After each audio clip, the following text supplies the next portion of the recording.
Welcome to the Tuesday, November 1st, 2022 Board of Supervisors meeting. Roll call, please.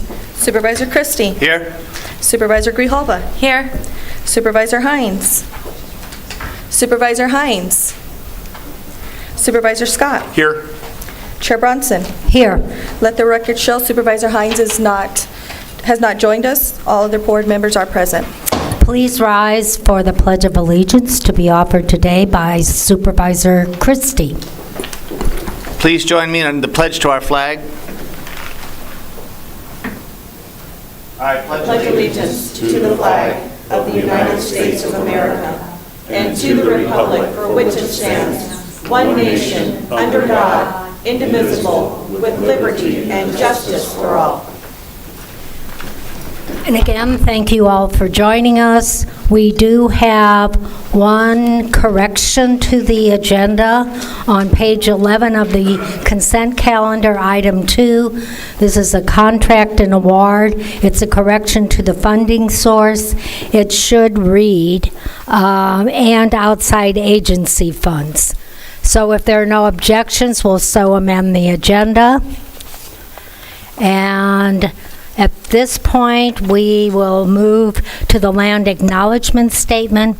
And thank you for joining us, Alfred Lopez, and please, and attending in person. So please read the land acknowledgement statement. It's on? No, it is now, I think. Thank you. Good morning, Chair Bronson and Supervisors. Thank you for the invitation. And I forgot to mention you're the Attorney General for the Pasquayaqui Tribe. Yes, ma'am. My name is Fred Urbina. I'm the Attorney General for PY. On behalf of Pima County residents, we honor the tribal nations who have served as caretakers of this land from time immemorial and respectfully acknowledge the ancestral homelands of the Tohono Nation and the multi-millennial presence of the Pasquayaqui tribe within Pima County.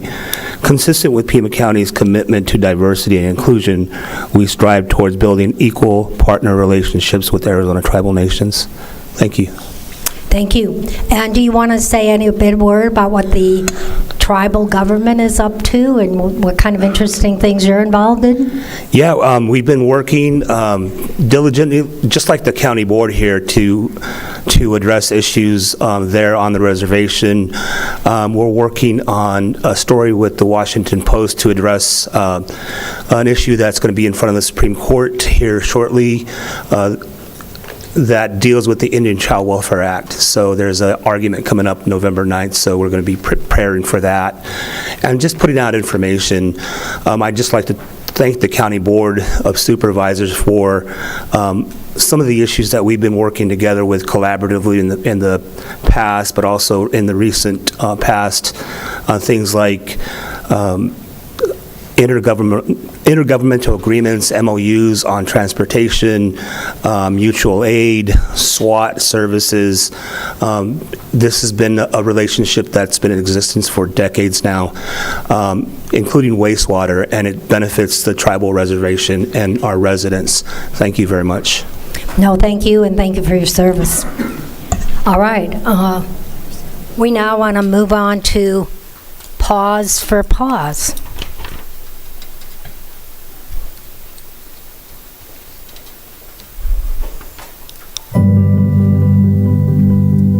Hi everyone, my name's Kaylee. I'm the Public Information Officer here at Pima Animal Care Center. And today I wanted to introduce you to my friend Dandelion. Dandelion is a really sweet girl. She's been here for almost 100 days and she's only 2 years old, so that's a long time for such a young dog. Dandelion spent a little bit of time in a foster home and we learned so much awesome information about her. We learned that she's super sweet and cuddly. She loves to snuggle at night. She is housebroken. She does well with other dogs. She lived with a small dog in her foster home, and her foster mom said that they would play together all night. So this is such an awesome dog, and she's just getting overlooked in the shelter. And unfortunately, with so many dogs in the shelter right now, it's really easy for dogs to get looked over and to have to stay here for a long time. So we're still hovering around 500 dogs in the shelter, and we're really hoping to decrease our numbers by finding loving homes for these dogs, whether they're fosters or adopters. Remember, even just 2 weeks can make a life-saving difference for the animals in our care. If you're interested in fostering or adopting, please come down to Park this week. We're open from noon to 7 on weekdays and from 10 to 5 on weekends, and we would love to see you. Please come down. Thanks so much. Well, thank you for that presentation. And just for the record, we have a time certain, we have an executive session today, and we have a time certain set because of the attorney who's going to be advising us has other commitments, so we will be hearing the executive session at 9:30.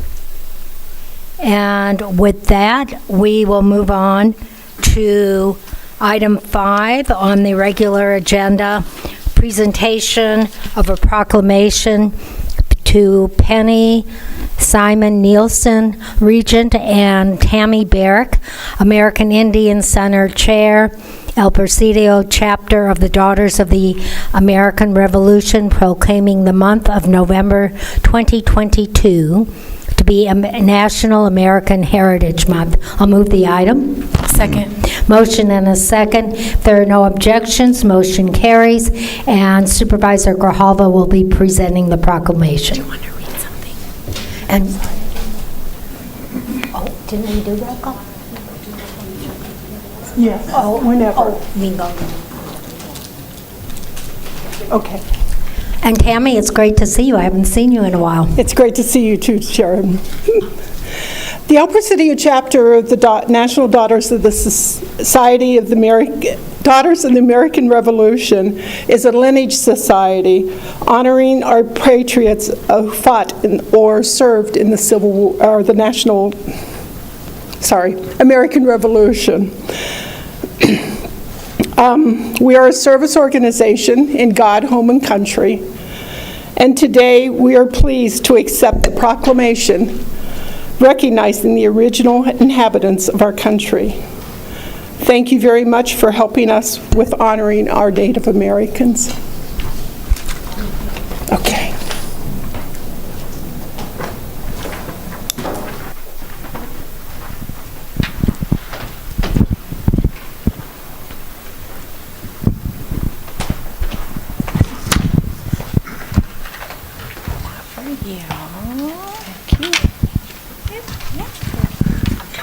Okay. Okay. I have another one. I'll take it. Do you want to get in? Yeah. Okay. Great.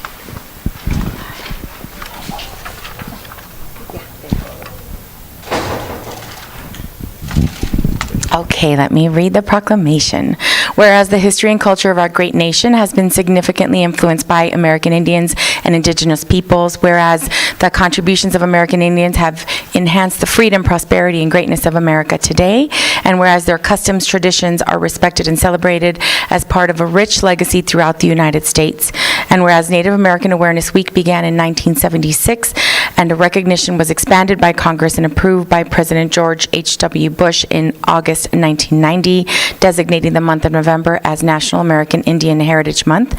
And whereas in honor of National American Indian Heritage Month, the community celebrations, as well as numerous cultural, artistic, educational, and historical activities have been planned. Now therefore be it resolved that the Pima County Board of Supervisors hereby proclaims the month of November 2022 to be National American Indian Heritage Month and urges all citizens to observe this month with appropriate programs, ceremonies, and activities passed and adopted this first day of November 2022. Thank you so much for being here. I appreciate it.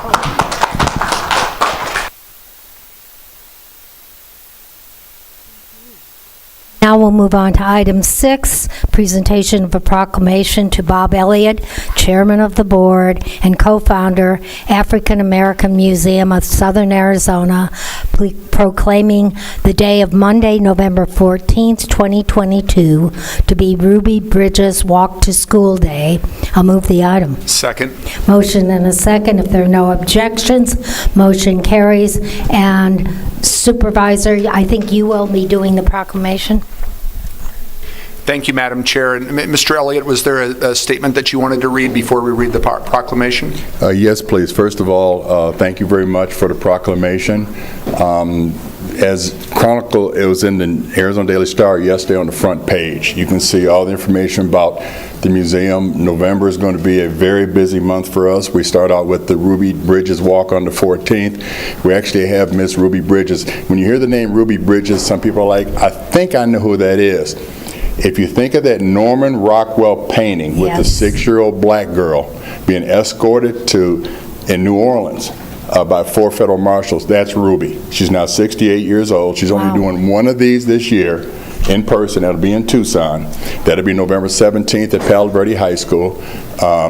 All the supervisors, please coordinate with Cammie Evans from Rex Scott's office about seats for that. But at this point, for all intents and purposes, we are sold out with 1,200 seats.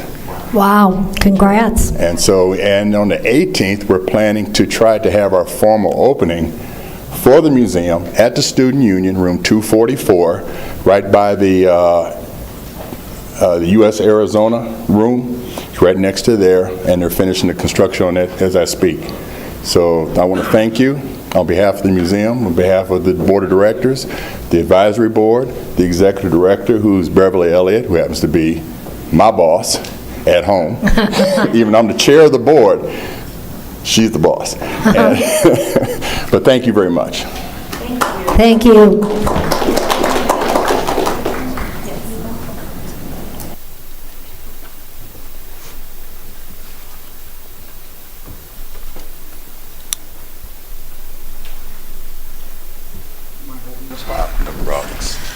I think you're taller than Rex. Probably something new for the supervisors to see somebody, at least Adelita, it wasn't you and I trying to take a picture together, right? You know, Bev's only 5'2", so I'm kind of used to that.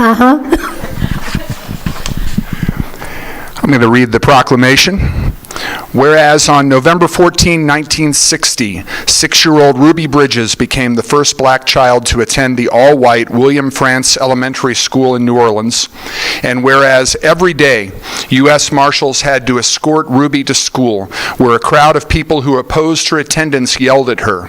Also, there were threats to poison Ruby's food, so the Marshals only allowed her to eat items brought from home.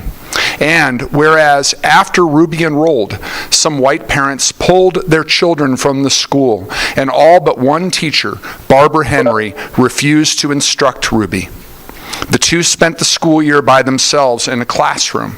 And whereas the threats to Ruby extended to her family as well, her father lost his job, and the grocery store where the family shopped would no longer serve them. Also, her grandparents, who were sharecroppers in Mississippi, were turned off their land. And whereas despite the threats and protests, Ruby didn't miss a single day of class that year. Over time, other African American students enrolled at Frantz Elementary. Many years later, Ruby's 4 nieces attended the school made famous by their brave aunt. And whereas Ruby Bridges went on to graduate from a desegregated high school, became a travel agent, married, and raised a family. She wrote several books about her experiences and received the Carter G. Woodson Book Award. And whereas in 2001, Bridges was awarded the Presidential Citizens Medal for her bravery and service to our nation. Bridges, who is now 68 and living in Mississippi, has asserted that, quote, racism is a grown-up disease and we must stop using our children to spread it, unquote. And whereas the Tucson Unified School District, led by Jimmy Hart of African American Studies and the African American Museum of Southern Arizona's Executive Director, Beverly Elliott, used Bridges' story to inspire a new generation about activism for racial equality. And whereas every November 14, participating schools honor Bridges by asking students to line up and walk through the school's gates while teachers, staff members, and families welcome them with words of love and encouragement to start the day. Now therefore be it resolved that the Pima County Board of Supervisors hereby proclaims Monday, November 14, 2022 to be Ruby Bridges Walk to School Day.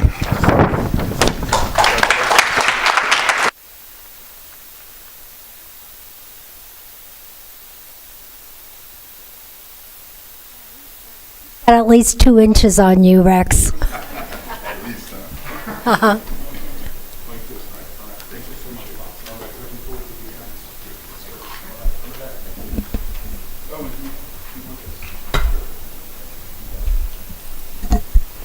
All right, we'll move on to the addendum agenda. There's one presentation on their proclamation. It's item 1. It's a presentation of a proclamation to Gary Bartlett, Chairman, USS Tucson 770 Club, proclaiming the week of November 7th through 11th, 2022, to be USS Tucson Week. I'll move the item. Motion and a second. Any objections? Hearing none, motion carries. Gary Bartlett will be accepting the presentation, and I'll be presenting. Madam Chair, for the record, Supervisor Hines has joined the meeting. Supervisor Hines, are you there? Yep, I'm here. Thank you. Okay.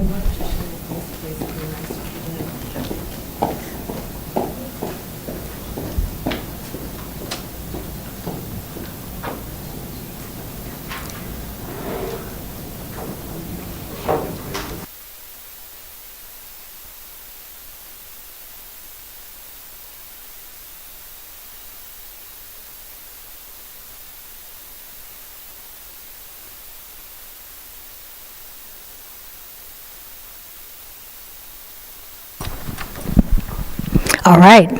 Whereas the USS Tucson is the second Navy vessel to proudly carry the name of Tucson, Arizona, and whereas since the submarine's commissioning in 1995, it has been awarded no fewer than 5 Navy unit commendations for heroism in action against the enemy and 7 meritorious unit commendations, and whereas the relationship of support between the USS Tucson and her namesake city has been established over the years as one of the best namesake relationships in the entire Navy, and whereas a delegation of sailors from the USS Tucson will be making a namesake visit to coincide with Veterans Day, November 11th, now therefore be it resolved that the Pima County Board of Supervisors hereby proclaims the week of November 7th through November 11th to be USS Tucson Week, and during this week encourages all citizens of Pima County to join in expressing gratitude for the sailors of the USS Tucson and their families, past and adopted this first day of November 2022. Would you like to say a few words? Oh, I'll give you this, not the, there you go. I don't need a microphone. I was an instructor in the Navy. Okay.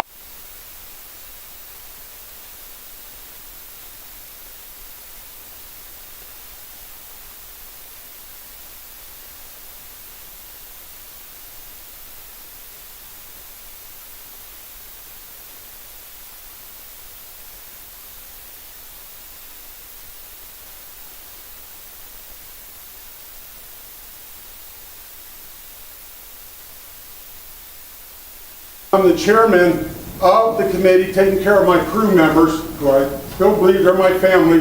I'm having them come next week, and the part about I'm really happy for was the boat was going to be commissioned in 2025. They have extended her 15 years. Wow.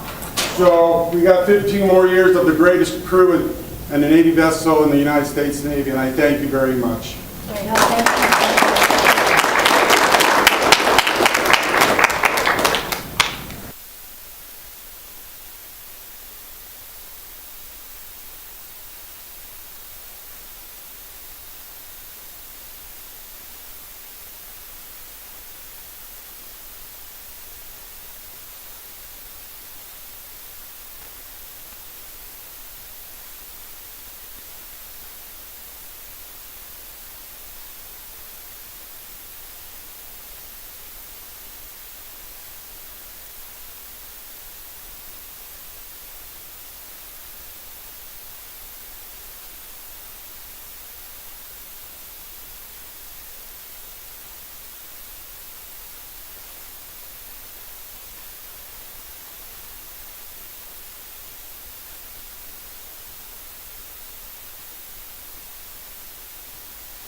All right, we are approaching 9:30, so I'm going to move on to item 2 on the addendum agenda, executive session. I'll move the item, will convene an executive session. If there's I've moved the item. Is there a second? I'll second. Motion and a second. If there are no objections, we'll convene in exec and reconvene in regular session at the sound of the gavel.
executive session item.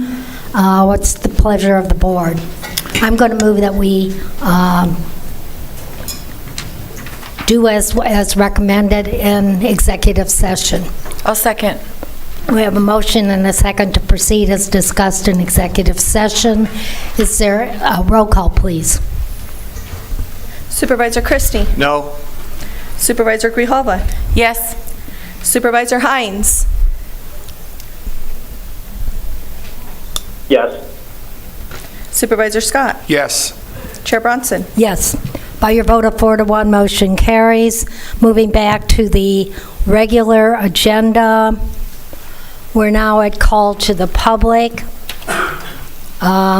As a reminder, individuals wishing to participate telephonically must contact the clerk's office by the deadline date listed on the agenda. Each speaker will need to complete a speaker card limited to 3 minutes. When you are called, please step forward to the podium, state your name for the record, direct comments to the board.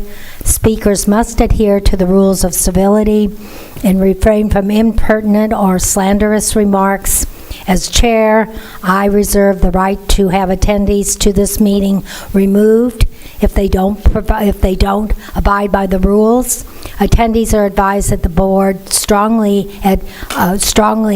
suggests you adhere to the rules of civility and decorum. Outbursts, breaches of the peace, boisterous conduct, other unlawful interference will result in attendants being given a warning, and if not heeded, will be asked to leave the room. And with that, we have one speaker joining us telephonically, Ms. DiFilippo. Are you with us? Can you hear me? Yes, we can. Yeah. Can you hear me, Chair? Yes, we can hear you. Good morning. Okay, thank you. All right. Good morning, Chair Bronson and Supervisors. My name is Dr. Joanne DiFilippo. I'm a taxpayer in District 3. Today I want to discuss 4 issues. The first is a social media posting by the county recorder. The second is addendum number 1, worldview appeal. Third is the agenda number 14, Rossi and Associates legislative update. And 4 is the addendum number 7, traffic signals. On or about October 13, 2022, the county recorder posted a highly inflammatory tweet on her personal social media page. This tweet was noted by many observers to be highly racist. A link was provided to the recorder's official county webpage. The linkage between racist comments made on personal web pages and official government social media accounts should never be tolerated. We must learn to be civil and engage in discourse that is respectful of all. Please stop posting uncivil comments that are linked to county resources. Addendum number 1, the worldview appeal. As we saw in the most recent court decision, the taxpayers prevailed. You entered an executive session today to discuss what further action the county might consider, which you just mentioned you're moving forward with, whatever it is. I urge you to stop the nonsense and wasteful spending of taxpayer funds in filing frivolous counter appeals. The county lost the appeal. Instead, I suggest you educate yourselves and county administration on the merits of the, quote, get and give factors, unquote, in reference to illegal subsidies. Do not file any further appeals. Accept the loss, learn from this costly lesson, and move forward. We taxpayers deserve better from you. Agenda item 14, Rossi legislative update. Please pull this agenda item until such time as Mr. Rossi can provide a written update report for taxpayer review, and you post said report in advance of any board meeting. There is no written report attached to this agenda item and therefore denies the public the opportunity to comment appropriately. Mr. Rossi knows better than this. In the past, he may have operated this way with Chuck. However, this is a new administration, and we must hold all contractors responsible for submitting written reports available for public review and comment. Mr. Rossi is pulling down over $300,000 per year in consulting contracts paid for by the taxpayers. We deserve the right and respect to obtain a written report in advance of any board meeting. Again, pull this item and require Mr. Rossi to submit a written report, then you can post on any upcoming agenda. Addendum number 7, traffic signals. Supervisor Scott's request for unwanted traffic signals and prioritization funding options is unfortunately out of touch with reality. Fix our roads should be the number one priority, not preempting road repairs with traffic signals. Yes, traffic signals might be a nice addition, but having navigable roads is more of a priority than pretty lights hanging overhead. Learn to prioritize road projects and thus funding allocations. For years, the taxpayers have expounded on the need for getting our roads fixed. We've given you millions of dollars of HERP and VLT funds to get the roads fixed. Much of the funding was appropriated for other services, not directly to road repairs, but to actually facilitate funding the Department of Transportation. Knock off the pie-in-the-sky wish list and get our roads fixed. Put our money into the road. Thank you. Thank you. Our next speaker is Tara Radcliffe.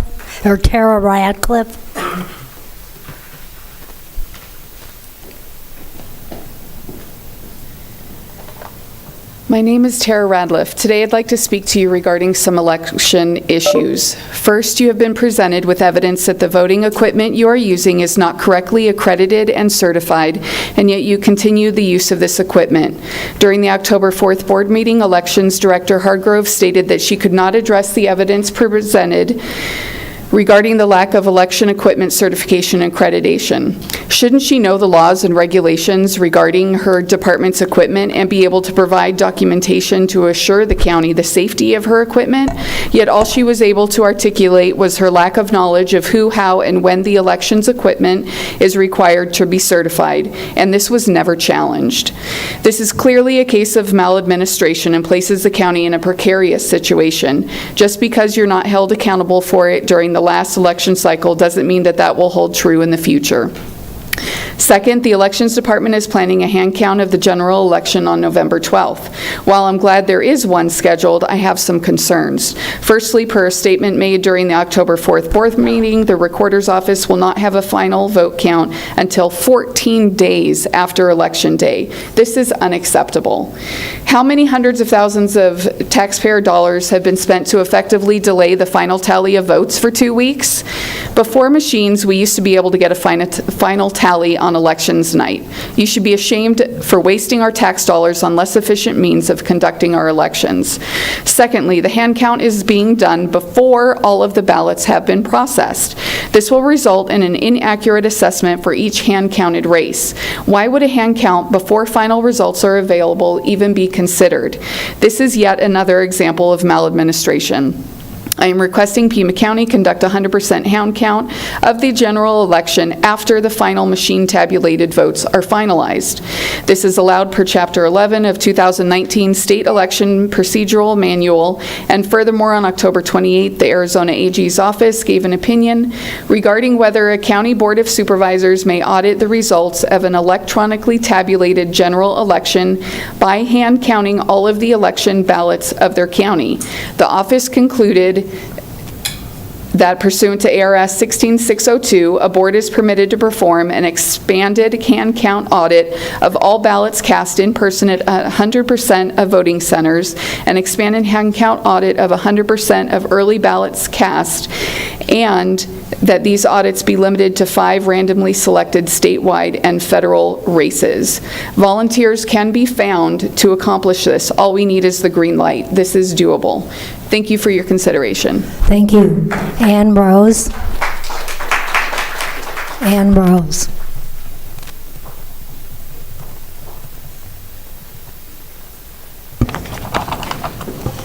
Good morning. Please don't let Dr. Fauci know about the animals in PAC. They wouldn't be safe. Remember the beagles. And today, all of our beloved lost souls. And just a quick note about Dr. Fauci. He is in legal hot water. There is a lawsuit to get him under oath before Congress. Under oath, he will, of course, push any responsibility onto others, something corrupted bureaucrats who do not have moral integrity do.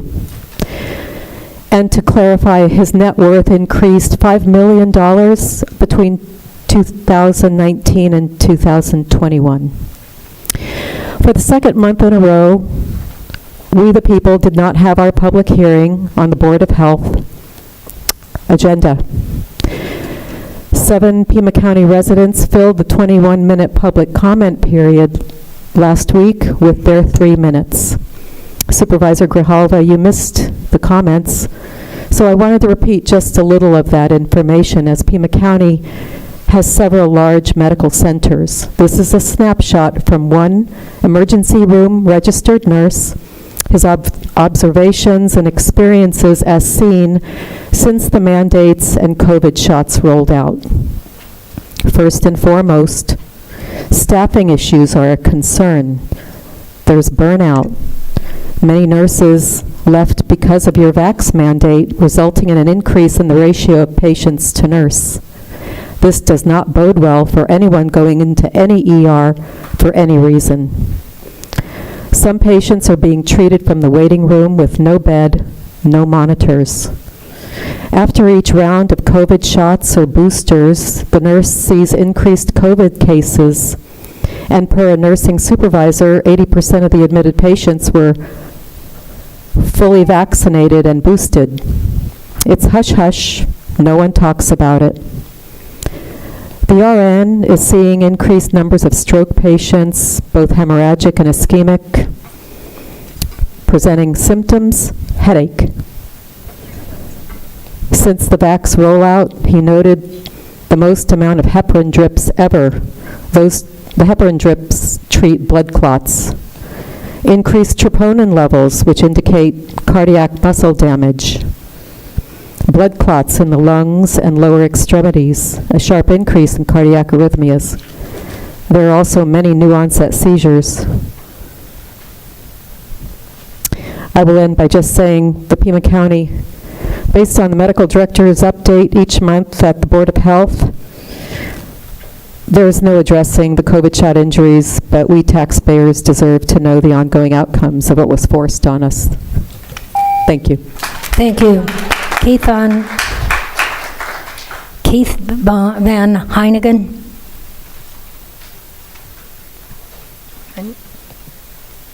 Your device is ready to pair. What was that?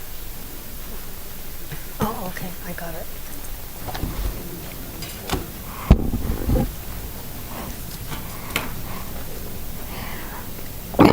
Good morning, all. My name is Keith Van Heinigen. Whoops, reverb. I'm wearing my Bliskin Acres Grand Alvernon homeless drug addict Halloween costume today.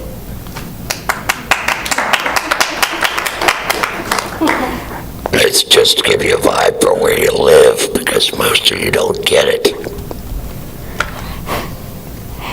Thank God we have elections here in a few days.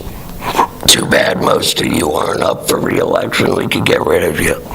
Now, I saw Ray Carroll here a little bit earlier with his doggy Toto, and he ran away when he saw me. I figure he was here talking to Sharon Bronson about the legal hot water over Worldview and the theft of over $20 million in taxpayer funds by Chuck Huckleberry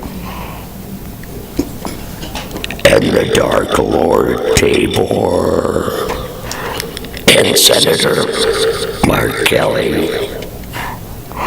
They stole money from you and they should be in jail for it.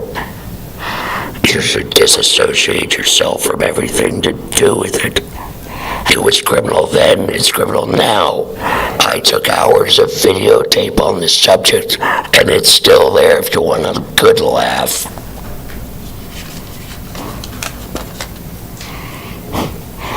Let's all pray that Matt Hines is a better Doogie Howser than he is a board member. Now that the SCOTUS has deemed New York firing. Do not interrupt the speaker. Do not interrupt the speaker. Chair Bronson, I believe I've been slandered, and per the rules... Supervisor, do not interrupt the speaker. Chair Bronson, do your job. Chair Bronson, and now we can pause. Take leadership and kick out the people. You're out of order, Supervisor. You are out of order. Chair Bronson, I hope that you are out of order. We'll give you some extra time. Well, a minute will do. Now that the SCOTUS has deemed the New York firing of employees over COVID vaccination as unconstitutional, I know what you think you can do. I know what you can do with your vax mandates and lapdog response to the CDC, which is totally corrupt. It's created a new word. It's called Faucism. And if you're a follower of Faucism, I think we know what that means. You're corrupt in every sense of the word.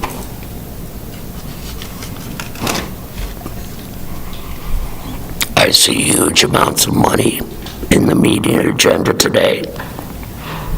Huge amounts of money. And Pima County doesn't look like you know where to spend it. So, due to a rounding error, I think I should get a powder blue Porsche 911. What do you say?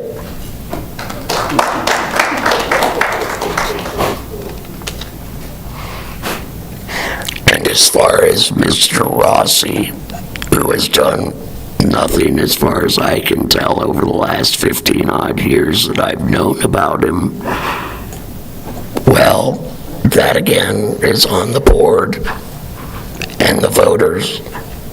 Have a nice day. Thank you. Ciara Peterson.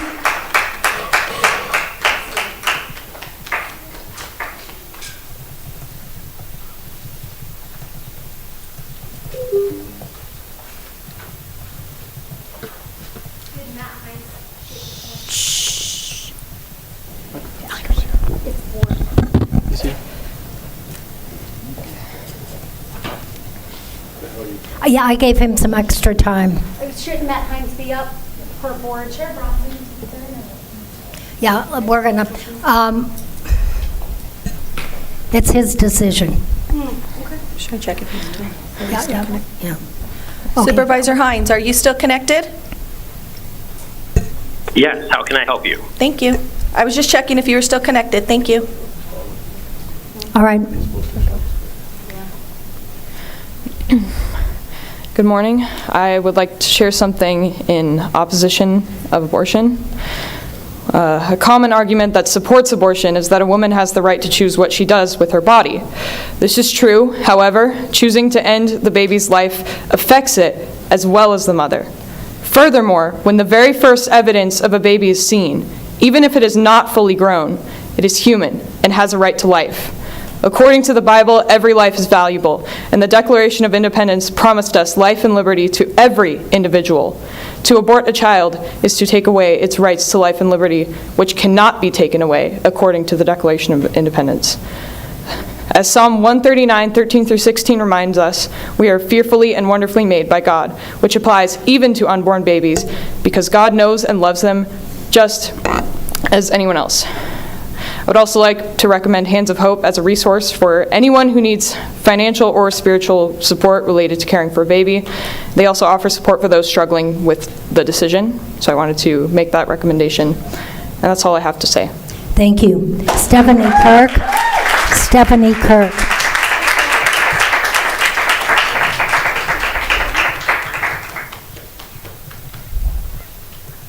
Stephanie, oh, she's coming.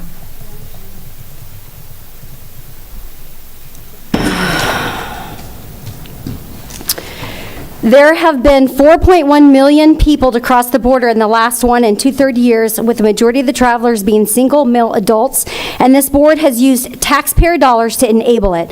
Approximately 303 million tax dollars have been stolen from American people to support the Open Border Fund.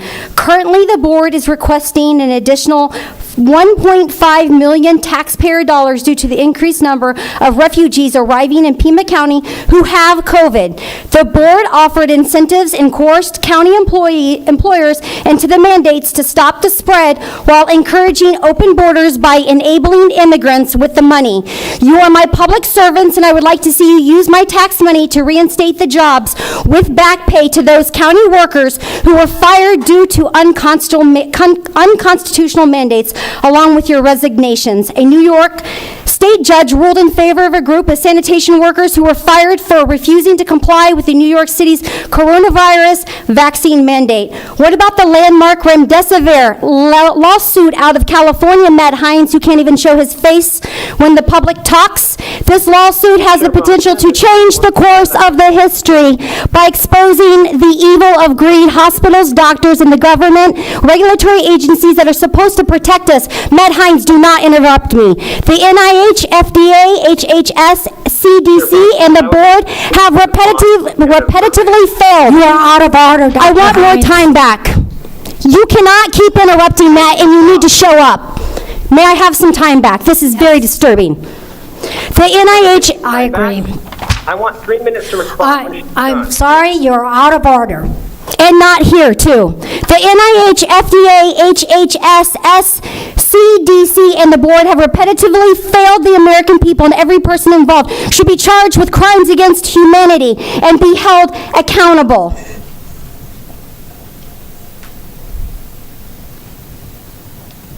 Actually killing people.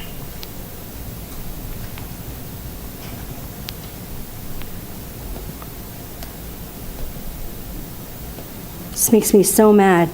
Should not be allowed to interrupt people when they're up here. Vaccinated members of this community are actually killing people. I mean, it's not like you can charge them with murder yet. But here's the way to fix it. Vaccination has to be required for every aspect of public life. Every aspect. The 20 and 30-year-olds, guess what? Threaten to take away spring break. They will be vaccinated in 5 minutes. In an instant, okay? We won't have to do anything at all.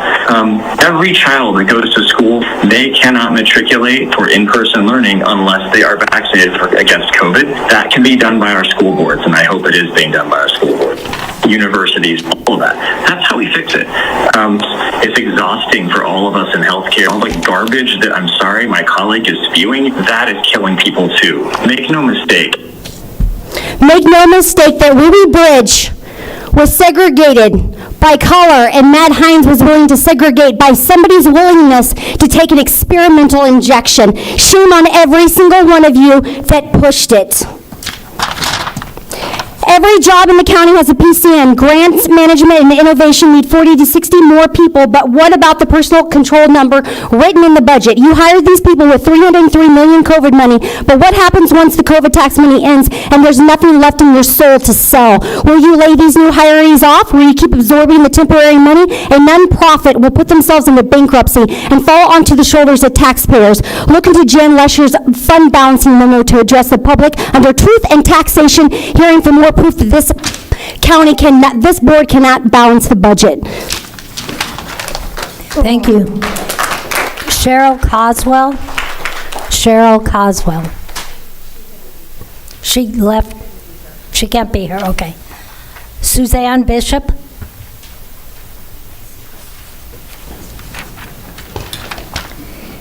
Members of the board,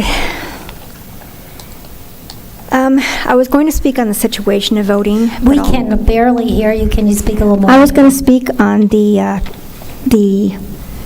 situation of the voting, but I'll only say this: get rid of the machines. That being said, I am here to share something that is much more important than anything else in this life, and that is hope. There is always hope, and that hope is in the one and only mighty God, the God we are all accountable to, whether we choose to believe it or not. There will be a day when we will experience His judgment. That is, if you do not turn from your sin and ask the Lord Jesus to forgive you. Jesus, who loves you with an unfathomable love, a love which He died for each one of you. If you ask His forgiveness, He will forgive you. He promises that. He also desires that none of us would perish. His purpose in creating us is for everlasting life and relationship with Him if we would only choose Him. He doesn't want robots to mindlessly choose Him, but He wants us to choose Him from our hearts. And if you say yes to Jesus as your Savior, it will be the best decision that you have ever made. And Jesus says, most assuredly I say to you, he who hears my word and believes who sent me has everlasting life and shall not come into judgment, but has passed from death to life. Now that is good news, and there is nothing more important. Receive it, I pray. Thank you. Anastasia Sakas. Anastasia. I have a lot of clapping.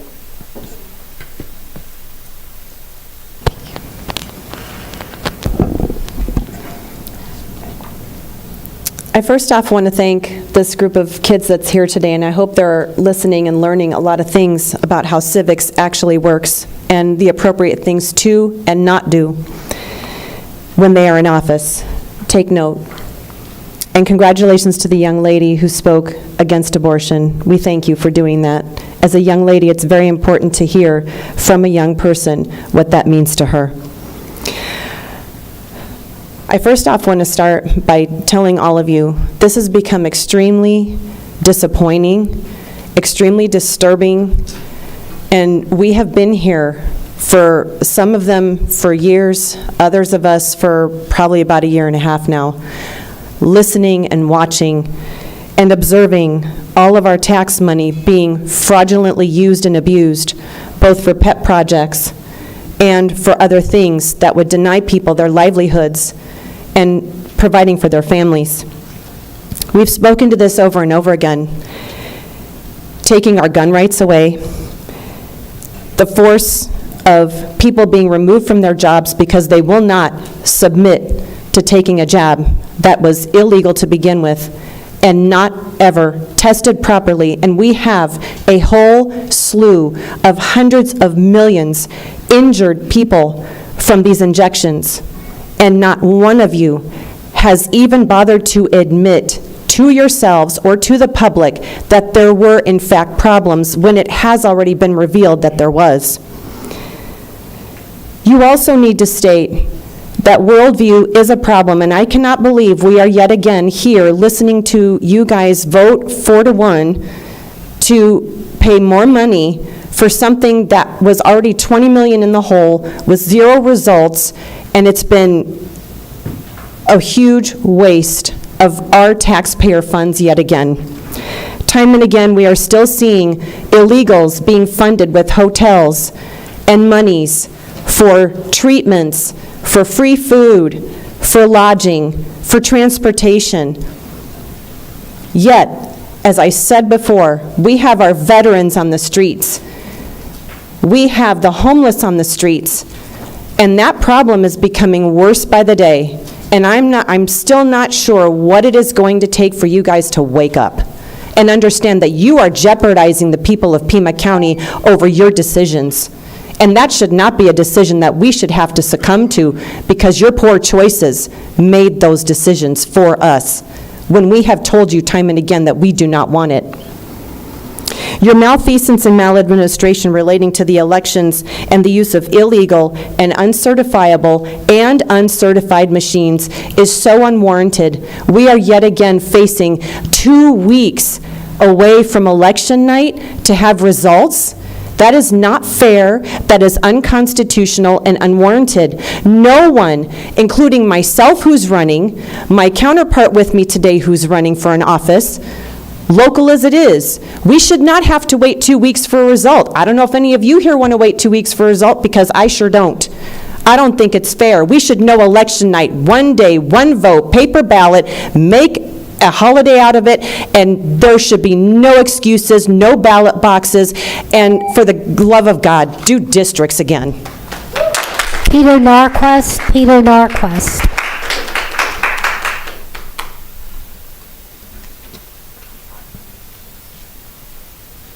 Thank you. All right. Good morning, members of the board. My name, as stated, is Peter Norquist. Today, I want to repeat comments that I made at the last Election Integrity Commission meeting. The Board of Supervisors have been informed that our current election equipment is not certified per the HAVA Act of 2002. Category 3 is codified into Arizona statutes. See Arizona Revised Statutes Title 16-442B. It requires testing by a federally accredited laboratory. 10X Software Solutions, a vendor who is apparently acting in large part as our de facto elections director, has falsely advertised that its Precinct Central has been certified by national testing systems in SLI compliance. But evidence on SLI has been provided to the Board of Supervisors and the Elections Department that this is not true. The act of using uncertified machines in violation of law for our elections makes every vote processed by these machines an illegal vote. Thus, no election using our machines since they were last properly certified, including the 2020 and subsequent elections, is legally or constitutionally valid, meaning that all officials elected during this period are usurping their seats and their appointments are therefore invalid as well. And I hope you understand the gravity of that, whether they realize it or not. I would think that this should be an issue of immediate concern for this board, and the fact that it has gone unaddressed is deeply troubling. I am quickly losing faith that there is any will on the part of our representatives, whether allegedly elected or appointed, to fulfill their duties to safeguard our elections in any truly meaningful way. Nevertheless, it is our duty as citizens to place this information into the public record so that you are relieved of any plausible deniability regarding maladministration, malfeasance, or nonfeasance.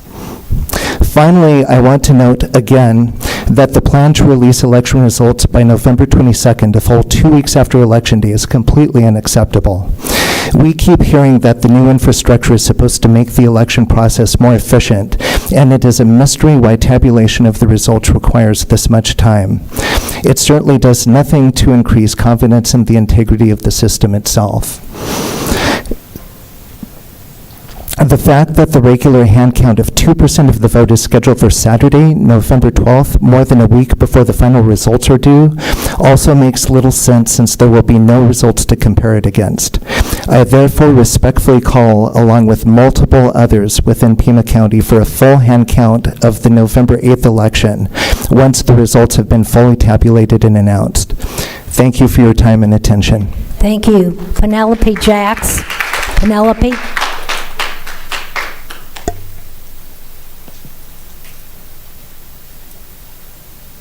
It's beginning to seem like a weekly activity. Good morning, Sharon, Bronson, Chair, other members. Thank you for having me here. I'm Penelope Jacks. The Preschool Promise Coalition commends the board for addressing an important component of multi-generational poverty in Pima County, the lack of access to early childhood education. And we applaud the Pima County staff for their outstanding success in implementing the PEEPS program. We thank you all for your leadership, for your professionalism, and for your commitment to sustaining and expanding this essential program. As you consider the budget for the coming year, please note that last year, PEEPS served 856 children.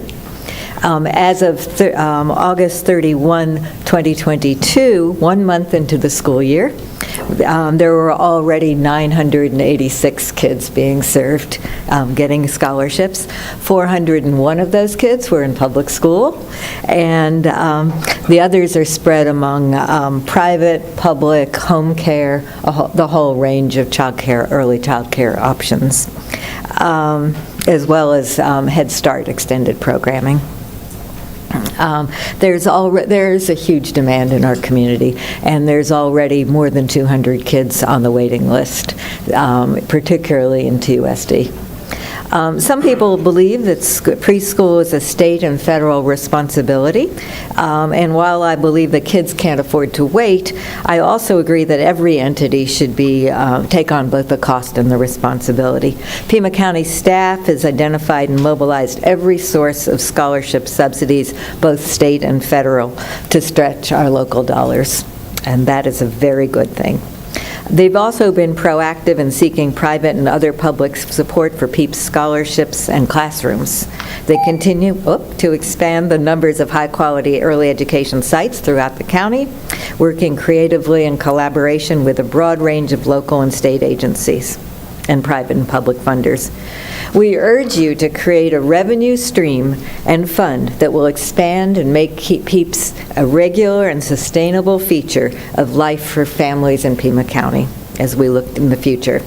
Please use all tools at your disposal to generate revenue for the program, including but not limited to ARPA, DES, Pima County General Fund, and library district taxes, as well as contributions from other jurisdictions and private support. In my written comments, I included the names of many of the TPP members. It's too long to read here, so I won't, but I just wanted to note that it isn't every day that you see Southern Arizona Leadership Council and the Center for Economic Integrity on the same page.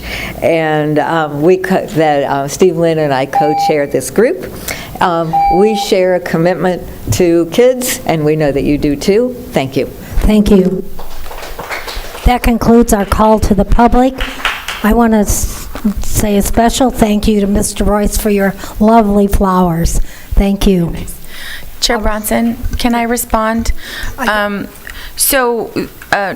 was recently appointed to the Board of Health, and I wanted to explain why I wasn't at our first meeting. My father-in-law passed away, and so I wasn't working at that time for a couple days. So my commitment is obviously to attend all of the meetings in the future, but I wanted to make sure that you all knew why I wasn't there. Thanks. And Supervisor Hines, if you'd like to respond now, it's the appropriate time.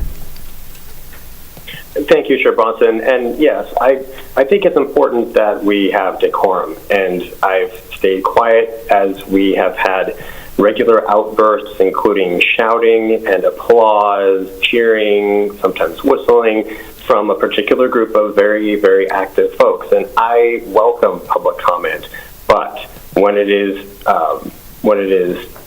being conducted in such a way to be distracting or to, frankly, I've been told by multiple people who wanted to come to our meetings, this kind of activity actually scares them. So they need to we need to understand that a lot of people want to participate in this process, and it's not fair to those first-time speakers to be drowned out by or just scared out of the room by people carrying on, being loud, clapping, applauding, doing all sorts of things that they are warned specifically not to do. So this isn't about people referring to me specifically. That's fine. That's everyone's right. Disagreeing with a policy that I put forward, that's fine as well. Saying bigoted or racist things, I think is really gross, but if they want to, they can certainly talk about whatever they want about funding, even if it's federal. Great. But we have work to do. We need to focus on affordable housing and public health and so many other things in making the economy of Pima County better. And so I think we need to really come together and agree that this applause and all of these outbursts between speakers cannot happen, or people should be removed, period. And I thank everyone for maintaining their decorum. Thank you, Supervisor. All right, we move on to Board of Supervisors sitting as other boards, Flood Control District Board. We have items 8 and 9. Does anybody wish to divide the question on those two items? If not, I'll move those two items. I'll second. Motion and a second. Discussion? Objection? Roll call. Roll call. Supervisor Christie? Yes. Supervisor Grijalva? Yes. Supervisor Hines? Yes. Supervisor Scott? Yes. Chair Bronson? Yes. Motion carries unanimously. Moving on to the approval of the consent calendar. Does anybody wish to divide the question? Madam Chair, Supervisor Christie. I'd like to pull items 5, 6, 7, and 14. 5, 6, 7, and 14. Yes, ma'am. All right. Anybody else? Chair Bronson, I don't know if we have to pull them, but if I can ask Dr. Garcia to explain, it looks like a duplication of certain items, I think 16, 17, and 18. They look very similar, but it's $1 amount, and so I don't know if we should pull them or just Let's get pull an them and then we explanation. can address it. Okay, great, thanks. 16, 17, and 18? Correct. Okay. Nobody else wants to divide the question? I'll move the remaining of consent. Second. Motion and a second. Discussion? Objections? Roll call quickly. Supervisor Christie? Yes. Supervisor Grijalva? Yes. Supervisor Hines? Yes. Supervisor Scott? Yes. Chair Bronson? Yes. Motion carries unanimously. Moving on to item 5 and 6. Did you want to take those together? That would be great if we could do that. Okay. Could we address them simultaneously? All right. Could I have a motion to approve before we have the discussion? So moved. I'll second. Motion and a second. Okay. Supervisor Christie. Yeah, this is an interesting situation when we're having numerous entities kind of merge together. And my understanding on these two particular items, it's a result that some county employees were approached and harassed by certain individuals in the downtown community, and they have asked for some sort of protection, and the protection was developed through the Downtown Tucson Partnership, Pima County, the City of Tucson, and Rio Nuevo, which basically is to provide a shuttle service for Pima County employees to their cars or their parking lots. So it has so many moving parts to it. I'm going to ask, I would assume, the county administrator, if she would, to kind of walk us through this. How did this develop? We can't hear you. It's on. Chair Bronson? Now we can. Everything. Supervisor Christie, I don't think that there was a specific incident that led to this, that over the last year or so, well, I can say, first of all, I've heard comments in the time that I've been at the county over a decade that people who work late into the evening and then sometimes have to walk into the edges of the county to get to their car might not feel as safe as they would at other times of the day. We began to look at programs that exist, for example, at the University of Arizona or Pima College, where employees have access to a phone number or a place they can call in order to get assistance or a companion or a ride so that they are feeling safe. As you know, some of our employees can pay and park in the buildings that are within the county complex right here in the same building in which they work. Others are at the peripheral. So more recently, though, we were in conversations with the Downtown Tucson Partnership, Rio Nuevo, and the City of Tucson, recognizing that Downtown Tucson Partnership provides shuttle services now. We often see their little carts running around. And so the discussion was, could we provide a pilot program that takes advantage of the private and public sector? You've got, well, with all of the partners in this, that this is looking at an IGA to add a couple of people for the pilot project, half paid by Pima County, half paid by the City of Tucson, which is the second element, which is the IGA with the City of Tucson. Rio Nuevo committed to purchase the shuttles that would be used for the vehicles, and it's Downtown Tucson Partnership who would simply be expanding their current program in order to accommodate this program. So if you could you explain what the relationship to Pima County and the Downtown Tucson Partnership, the City of Tucson and Rio Nuevo, who is responsible for what and who's going to be doing what? Chair Bronson, Supervisor Christie, the operator of this function will be Downtown Tucson Partnership. They will be hiring individuals who will be providing the service and running the shuttles within the downtown area, provided by then the agreement with the Downtown Tucson Partnership is with Pima County. We then have a subsidiary agreement or a secondary agreement with the intergovernmental agreement with the City of Tucson to fund the county for 1/2 of those costs that the county would be paying to Downtown Tucson Partnership. And the actual equipment then that will be used for this is provided to Downtown Tucson Partnership by Rio Nuevo. Madam Chair, Ms. Lesher, you touched on it, but could you in greater detail give an explanation of the funding streams? Who's paying for what and how much, and what are those responsibilities of those people paying, those entities paying the funding streams? The two primary, Chair Bronson, Supervisor Christie, paying for the individuals are the first Pima County and the City of Tucson. And the amounts, do you know? As it says on your agenda in the contract, sir, it's $235,000, 1/2 of which $117,500 paid by the city, $117 by the Pima County, $117,500 by the City of Tucson. Both of those are out of general fund dollars, and Rio Nuevo District is using their funds to pay for the equipment. And Madam Chair, Ms. Lesher, these shuttle vehicles, do they revert to Rio Nuevo ownership? Chair Bronson, Supervisor Christie, they have been donations from Rio Nuevo to the Downtown Tucson Partnership. And they will have no contact or relationship with those particular pieces of equipment after they donate them? Chair Bronson, Supervisor Christie, that is my understanding. So Rio Nuevo is providing and paying for the shuttles that are going to be used in this enterprise? Yes, sir. This was Who's maintaining them? The shuttles? The Downtown Tucson Partnership. Okay. This was prompted by concerns of employees having to, as you say, travel after work hours to the outer fringes of wherever they park their car.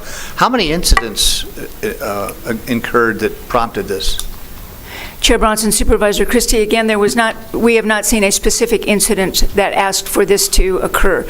We have, over the years, heard the concern expressed by employees, and again, modeling it on any number of public organizations that look to provide additional safety and concern for those employees. We're responding to increased, I think, comments, information about where the concerns are. It increases as we get into the winter days, obviously, when it's darker earlier and people are walking to their cars in the evening.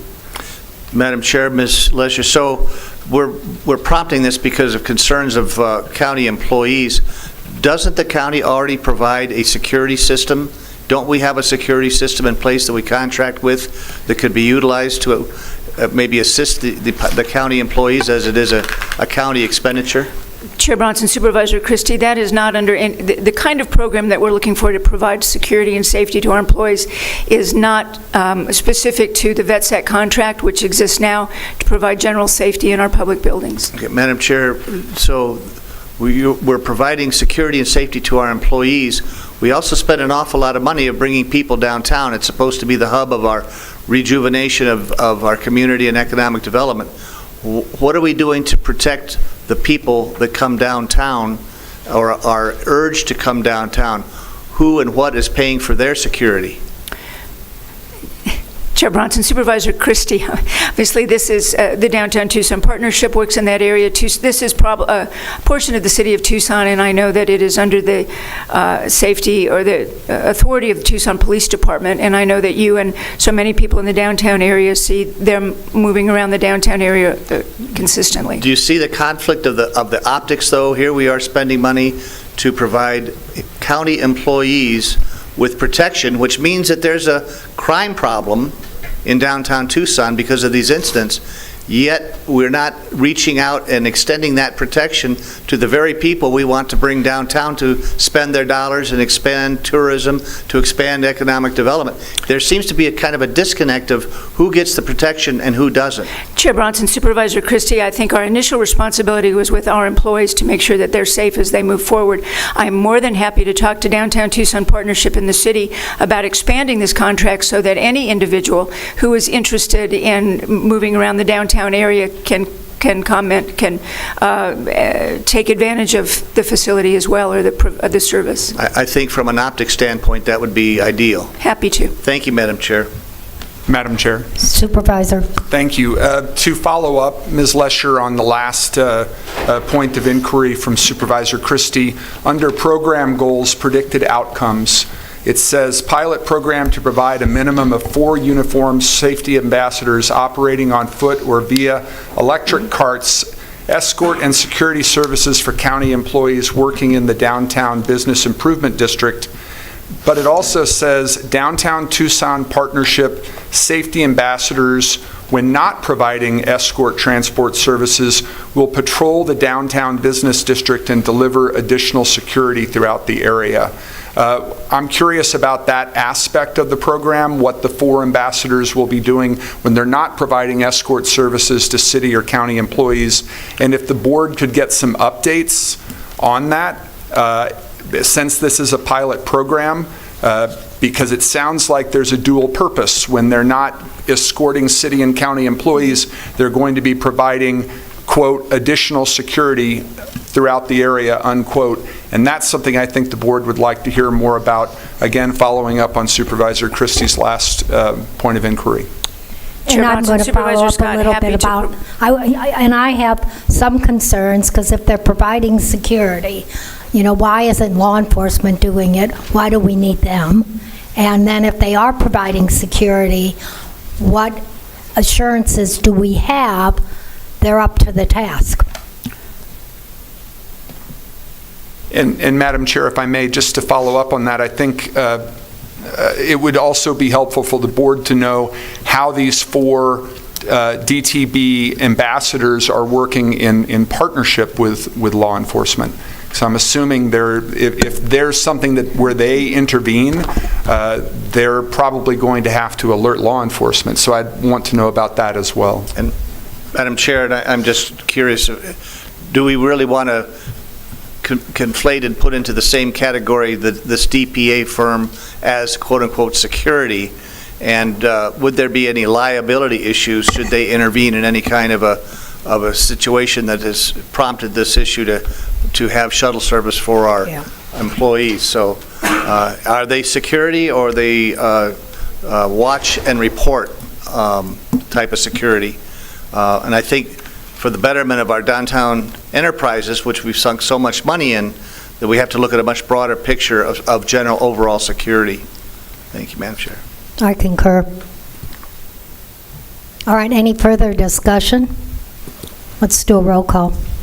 I believe there's a motion. Okay, this is to approve consent calendar items 5 and 6. Supervisor Christie? No. Supervisor Grijalva? Yes. Supervisor Hines? Yes. Supervisor Scott? Yes. Chair Bronson? No. By your vote of 3-2, motion carries. Moving on to, I think we have item 14 now? Item 7. 7, I'm sorry.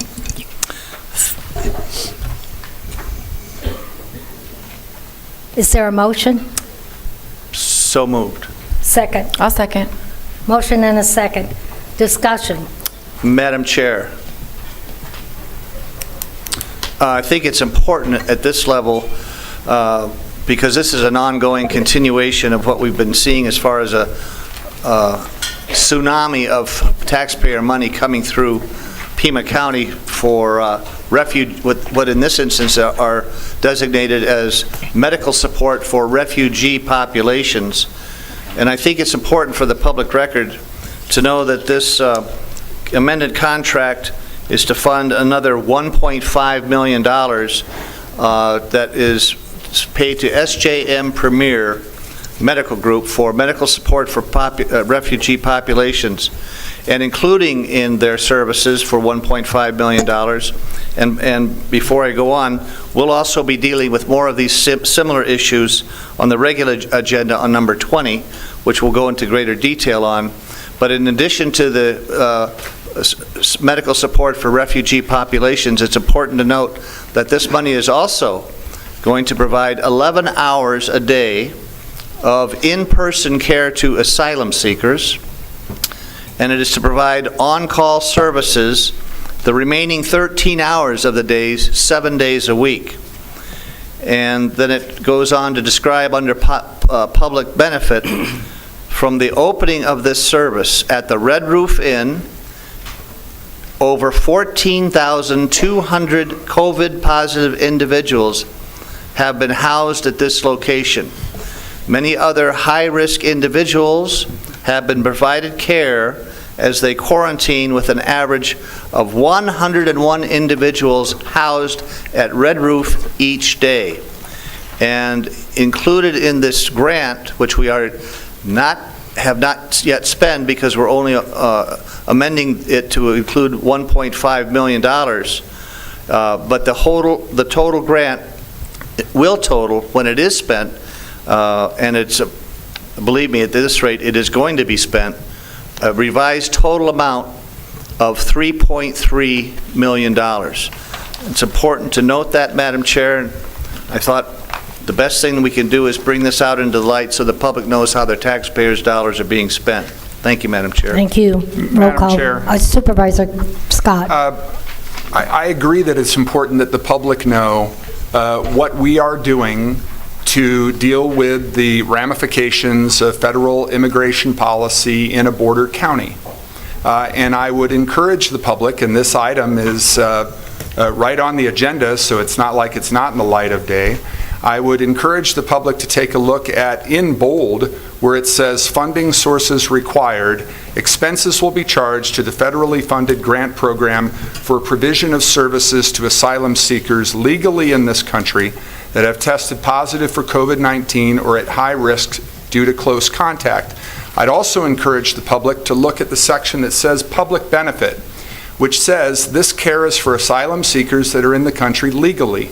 Many of them arrived from high-risk areas. Containing COVID-19 among this population is important to controlling the virus in Pima County. This county is doing what it takes not only to provide for the care for asylum seekers who are in the country legally, but just as importantly, if not more so, to assure the health of the general public. And I think this county has acted responsibly in using funds that are provided by the federal government to border counties such as ourselves.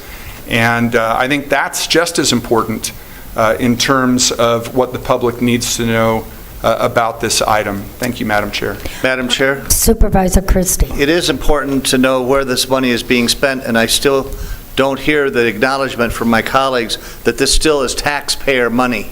This is still rather, just because it's coming out of the federal government, it is still taxpayer money, and it is a lot. $4 million will be spent on this item alone. When we get through the agenda, we'll see what we can add this $4 million to in the same types of categories. Thank you, Madam Chair. All right, if there's no further discussion, roll call. Supervisor Christie? No. Supervisor Grijalva? Yes. Supervisor Hines? Yes. Supervisor Scott? Yes. Chair Bronson? Yes, by your vote of 4-1, motion carries. Item 14, Transportation, Pinal County. I'll move the item. Second, Supervisor Christie. Madam Chair, one question. This is a intergovernmental agreement for the joint administration of public works under the Highway User Revenue Fund, resulting in a contract of $1 million for road maintenance.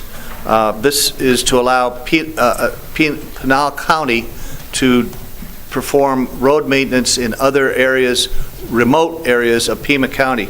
My question is, on this particular item, does this include the repair and maintenance of Reddington Road? Madam Chair, Supervisor Christie, I do not know if Reddington Road is included. This particular agreement with Pinal County has Trico Road is one of the projects upcoming. The county is going to be paving Trico Road south of the Pinal County Airport. There's a portion of that roadway that continues north of the county line into Pinal County, and that would be done jointly with the county roadway project. I can certainly follow back up with you, but that type of maintenance and type of project that crosses jurisdictional boundaries, in this case Pima and Pinal County, would be eligible for use of this agreement. Thank you for that, and I think you know better than anybody, Mr. DeBonis, the amount of time and effort and energy we've tried to deal with Reddington Road, and if this is an intergovernmental agreement to do just this, it would be a worthy investment to get that addressed as quickly as possible, too, if it can apply. Thank you. Thank you. All right, any roll call? Supervisor Christie? Yes. Supervisor Grijalva? Yes. Supervisor Hines? Supervisor Hines?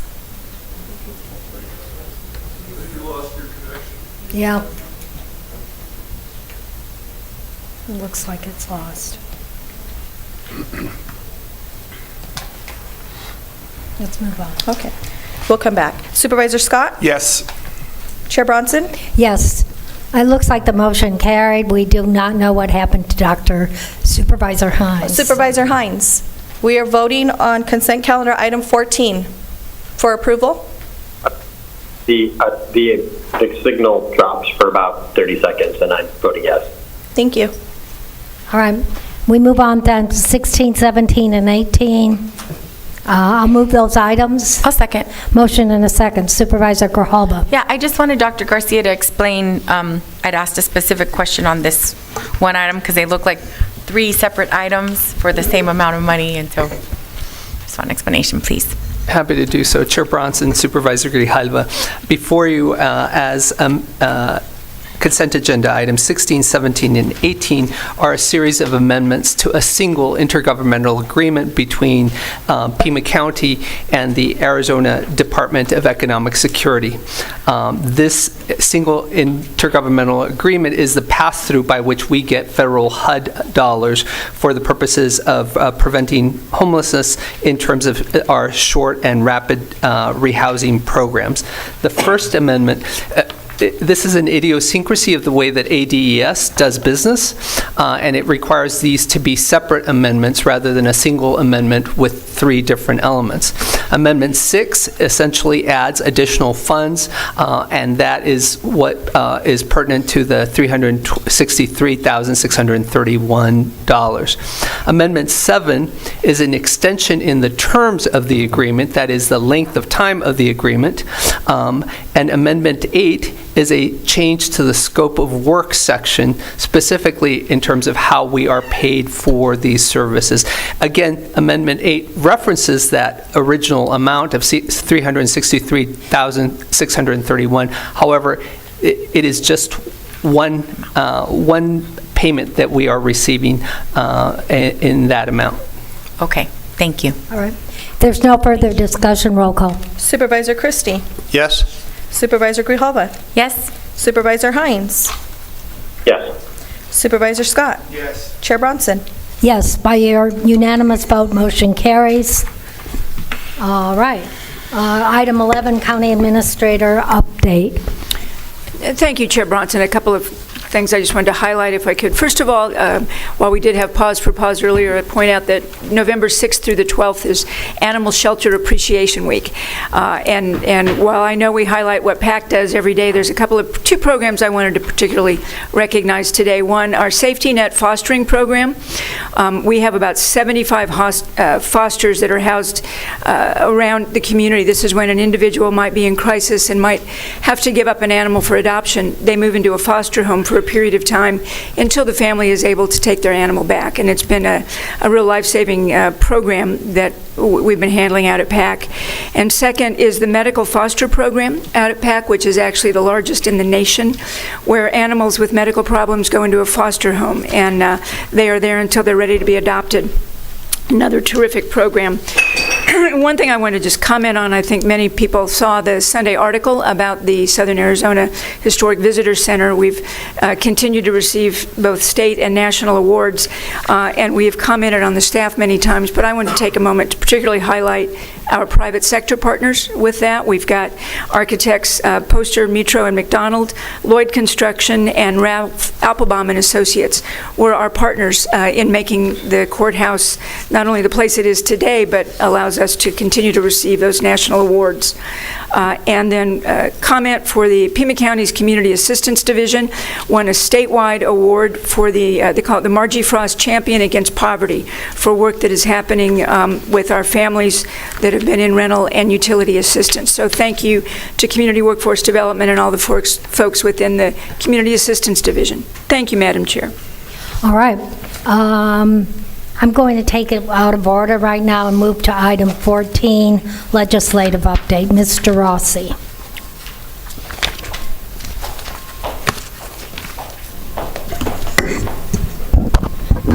Chair Bronson, members of the board, good morning. Thank you all very much for the opportunity to present to you today on state and federal legislative issues.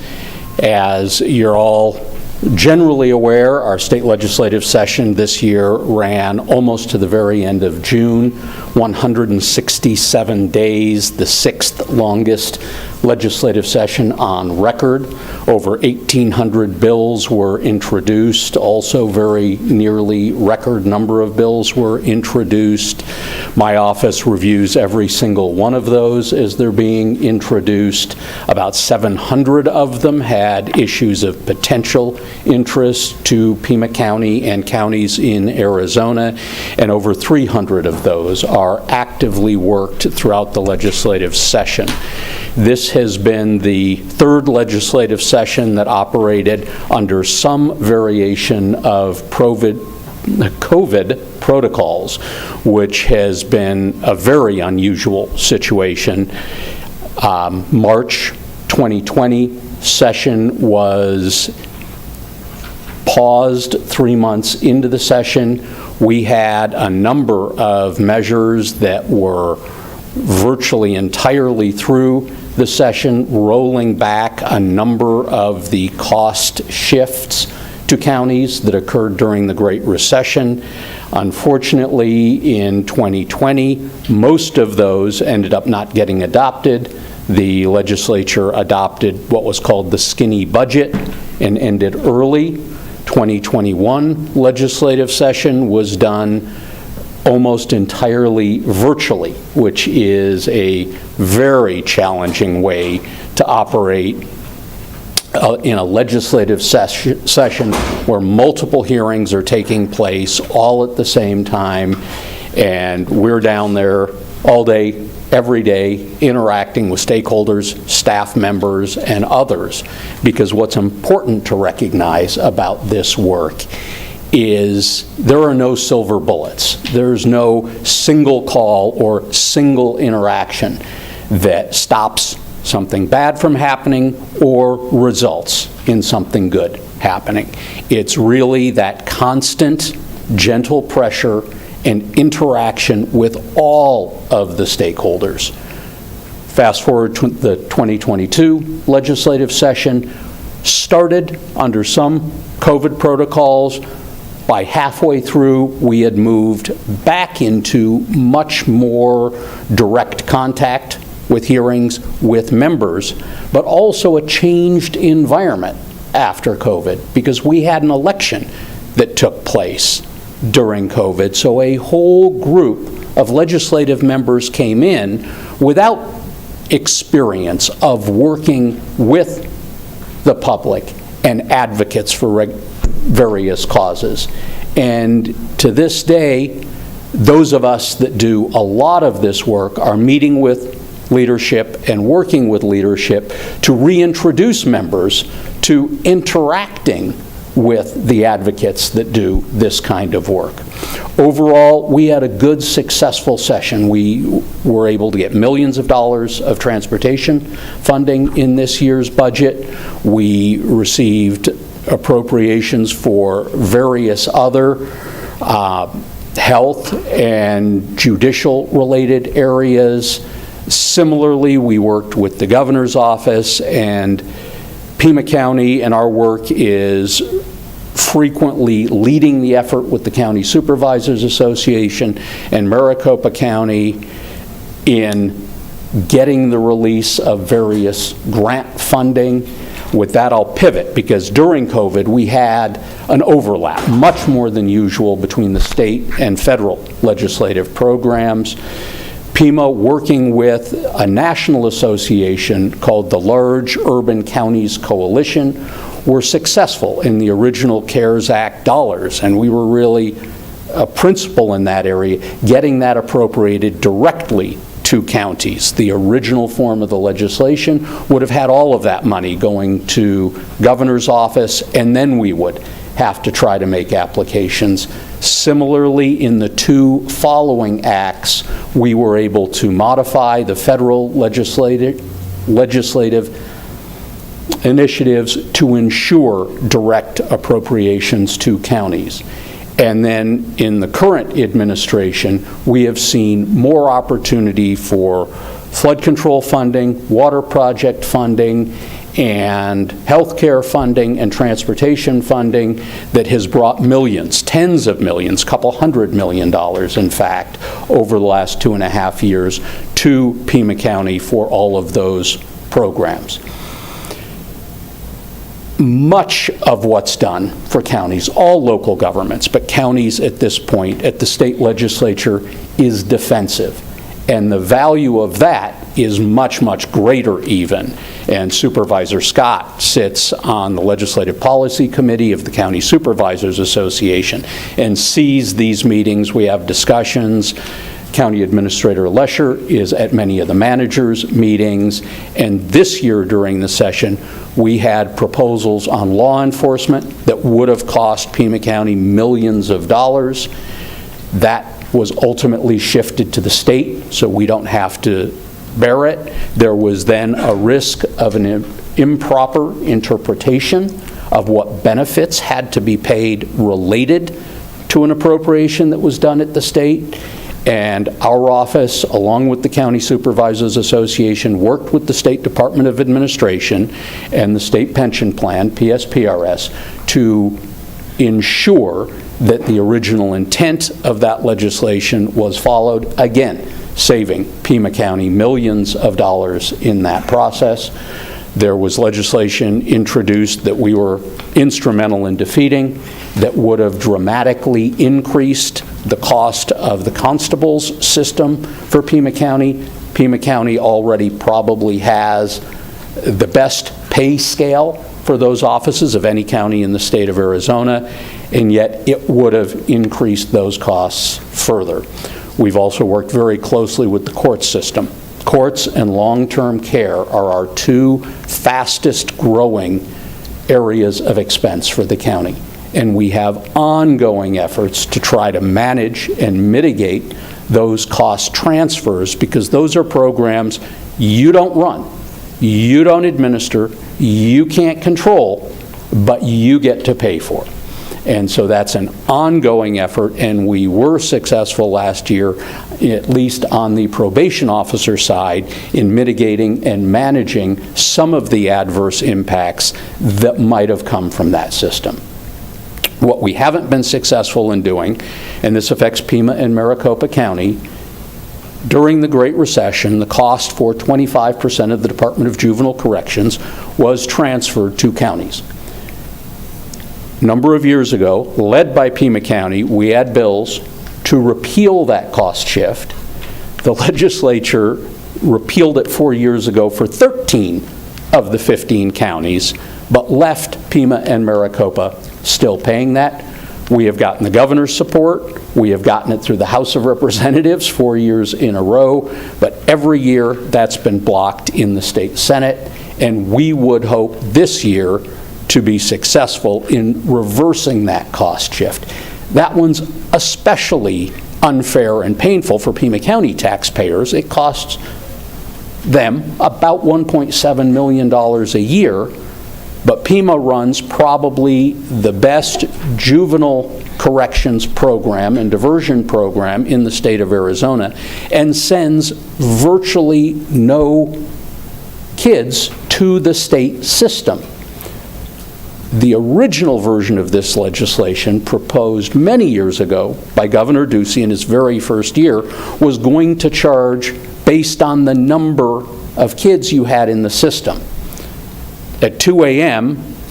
that year when the budget was adopted, to save small counties money, and I'm sympathetic to the small counties, but to save small counties money who send almost all of their kids into the system, it was converted to a population base.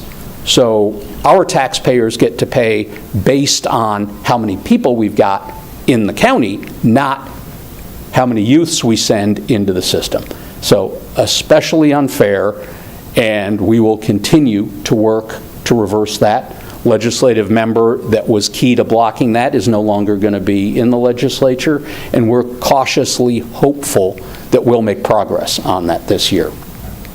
Let's talk a little about the elections. I think you might have all heard a thing or two that there's an election coming up. Really unprecedented at the state level. There will be, for certain, a 50% turnover in the state Senate, for certain, a 55% turnover in the House of Representatives. All key leadership seats will change. We, for certain, will have a new speaker and a new president.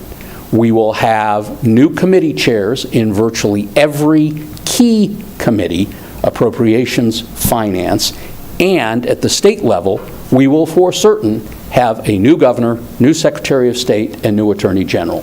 And I cannot think of any time in my career, or in modern times in Arizona, and my career in this extends back to the mid-'80s, longer than I would like to admit. My joke is that I started this when I was 6 years old, but have had the pleasure of representing all of you, Pima County taxpayers, for over 30 years now. And we have never seen this kind of shift in our state legislature and in our state government. And whether those seats are won by Democrats or Republicans, the people taking office will be dramatically different, even if they're in the same party, than the people they're replacing. And so this year's state legislative session will be highly defensive because we'll have a completely new cast of characters. If I had to predict, my guess is Republican majorities will increase by a member or two in each chamber. How about on the Board of Supervisors? That's my crystal ball. There will be no change in the Board of Supervisors this year, since they're not up for election this year, and I would never predict that far out in the future. I probably ought not predict what's going to happen next week, and we'll see. Based on redistricting, and it is a redistricting year, and who won the primaries, more likely than not, we'll see that increase in majority. But it's an interesting change, and it's especially significant to Pima County. Historically, when we've seen majorities at the legislature for the majority party go to 17 or 18 or 34, 35, it's been some centrist, moderate Republican members, frequently from Pima County in the more distant past. This year, for the first time, that won't be the case based on the folks that have won in primaries. The majorities may increase, and on both sides of the aisle, it's going to become further left on the left and further right on the right. Part of this is the general polarization we're seeing statewide, nationwide, but even more relevant to this county is the evolution that's happened over the last 4 redistricting cycles. And as I mentioned, I started doing this in the 1980s. In the 1980s and 1990s, we had 18 legislative members from Pima County, and about half of those were in the majority party. And those 18 members, although they frequently disagreed, they just as frequently worked together as a voting bloc to do very beneficial things for this region. And during the 90s, 2000s, we succeeded in rewriting the gas tax laws, rewriting the sales tax laws, reallocating the long-term care burden, getting expanded RTA legislation twice, once very recently and once further back, Rio Nuevo Authority, and on. When we had that 18-member block, that was probably the most solid block in the legislature. Now, we've got about 12 members from Southern Arizona. They overlap into other counties, and it's a very, very different environment. So almost everything that's done for counties these days is done in coalitions, is done with other interested parties, is done through the County Supervisors Association, and is frequently, especially for Pima County and Maricopa County, since the 2020 election, highly defensive. So a large part of what we do is try to stop any initiatives that reduce county authority and promote anything that increases county authority. Stop everything that erodes the tax base or takes revenue away, and promote things that increase revenues. And in the main, we've been very, very successful at it. And at this point, I'm probably the longest standing member up there that's been representing counties. And again, the members that serve, we recently had the County Supervisors Association Summit here, and they can see the role that Pima County, its representatives, play in shaping county policy for the entire state of Arizona. With that, I'd be happy to answer any other questions. You've all received reports on specific pieces of legislation. I'm not going to take the time to go into all of that today. There's a lot on the federal side as well, but that gives you a broad overview of what's happened the last couple of years and what I expect next year. Thank you. Any questions for Mr. Rossi? Madam Chair, Supervisor Christie. would it be possible to ask the clerk to provide a written transcript of Mr. Rossi's comments just made? And Mr. Rossi, would you be available to answer any questions regarding your comments today, or any other questions regarding your duties as the Pima County representative in the legislature? Chair Bronson, Supervisor Christie, of course. Including coming back again? Chair Bronson, Supervisor Christie, absolutely anytime.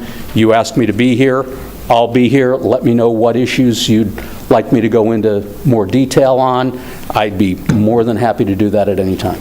Thank you, Mr. Rossi, and thank you, Madam Chair. My All pleasure. right, thank you, Mr. Rossi. Board members, thank you very much for the opportunity today. All right, let's move on to item 12, unfinished business, Regional Property Task Force to address poverty, improve opportunity, and create community wealth. Staff has 4 recommendations. What's the pleasure of the board? Chair Bronson, if I may. Certainly, Ms. Lesher. This has been placed on the agenda in an interesting way. I want to be clear that we came before the board in September, and there were 4 recommendations at that time. Subsequent conversations with the City of Tucson have resulted in, as you'll see before you today, our recommendation is simply item 4 at this point, which is that the county staff be directed to work with the city staff and to begin to put together research and policy options that will prepare for the initiation of the task force. So at this point, we are asking only that you defer the formally appointed task force. We are not ready to move forward with that full engagement at this point, but simply if you so choose to direct us to continue the staff work on this and to come back in the spring. So if I understand what you just said, what you're wanting for us today is to say continue working on this, and we'll get you some information or you'll have updated information to the board sometime this spring. Correct. Thank you. All right. So if we're just going to direct you, we don't need to take action. No, just the number 4 under 12 is it. Yes, ma'am. Chair Bronson. Supervisor Grahal. In regards to this item 13, I'm wondering why we have so much information on the actual agenda as opposed to having an attachment that has a cover page that says this is the recommendation. Because I don't think legally this is required, and quite honestly, I think they just want the direction. Right. Yeah. No. I'm wondering why it's on the physical agenda versus not on an attachment that says this is our recommendation. Okay. And I don't know if legally it's required to look like this or why. Okay, I get what you're saying. Okay. It's a lot of information that, especially for like the next item, there's a lot of scenarios. It's like, I'm just not sure why it's on here. And then when we have attachments, it would be very helpful if there is just one attachment that says, this is the recommendation, this is why we're doing this, and just to streamline it, especially for people who are trying to find out what we're going to be voting on. It gets a little confusing when there's so much on the actual agenda. Madam Chair. Ms. Lesher answer. Chair Bronson, I will be happy to work with the clerk on this, on how we actually agendize these, because the same is true as Supervisor Grijalva has pointed out. I think in item 13, it can become very confusing what the request is before the board. Got it. So, but on this particular item, then I'll move to Ms. Supervisor Christie. But on this item, you're simply wanting direction to continue the process and then come back with updated information or recommendations in the spring. Correct, Chair Bronson. We are, the initial request had been to create the task force, and we are asking that be tabled until the spring. Okay, thank you.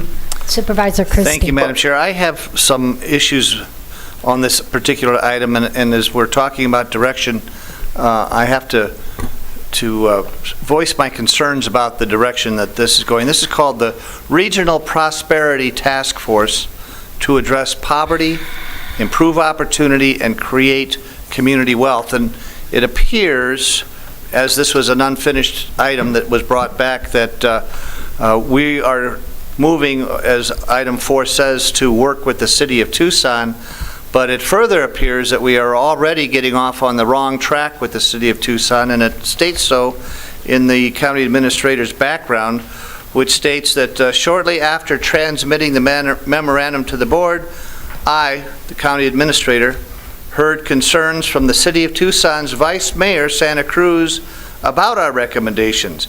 It was the Vice Mayor that originally proposed the task force, and it was apparent that her request was not fully understood when the team was originally discussed by the board.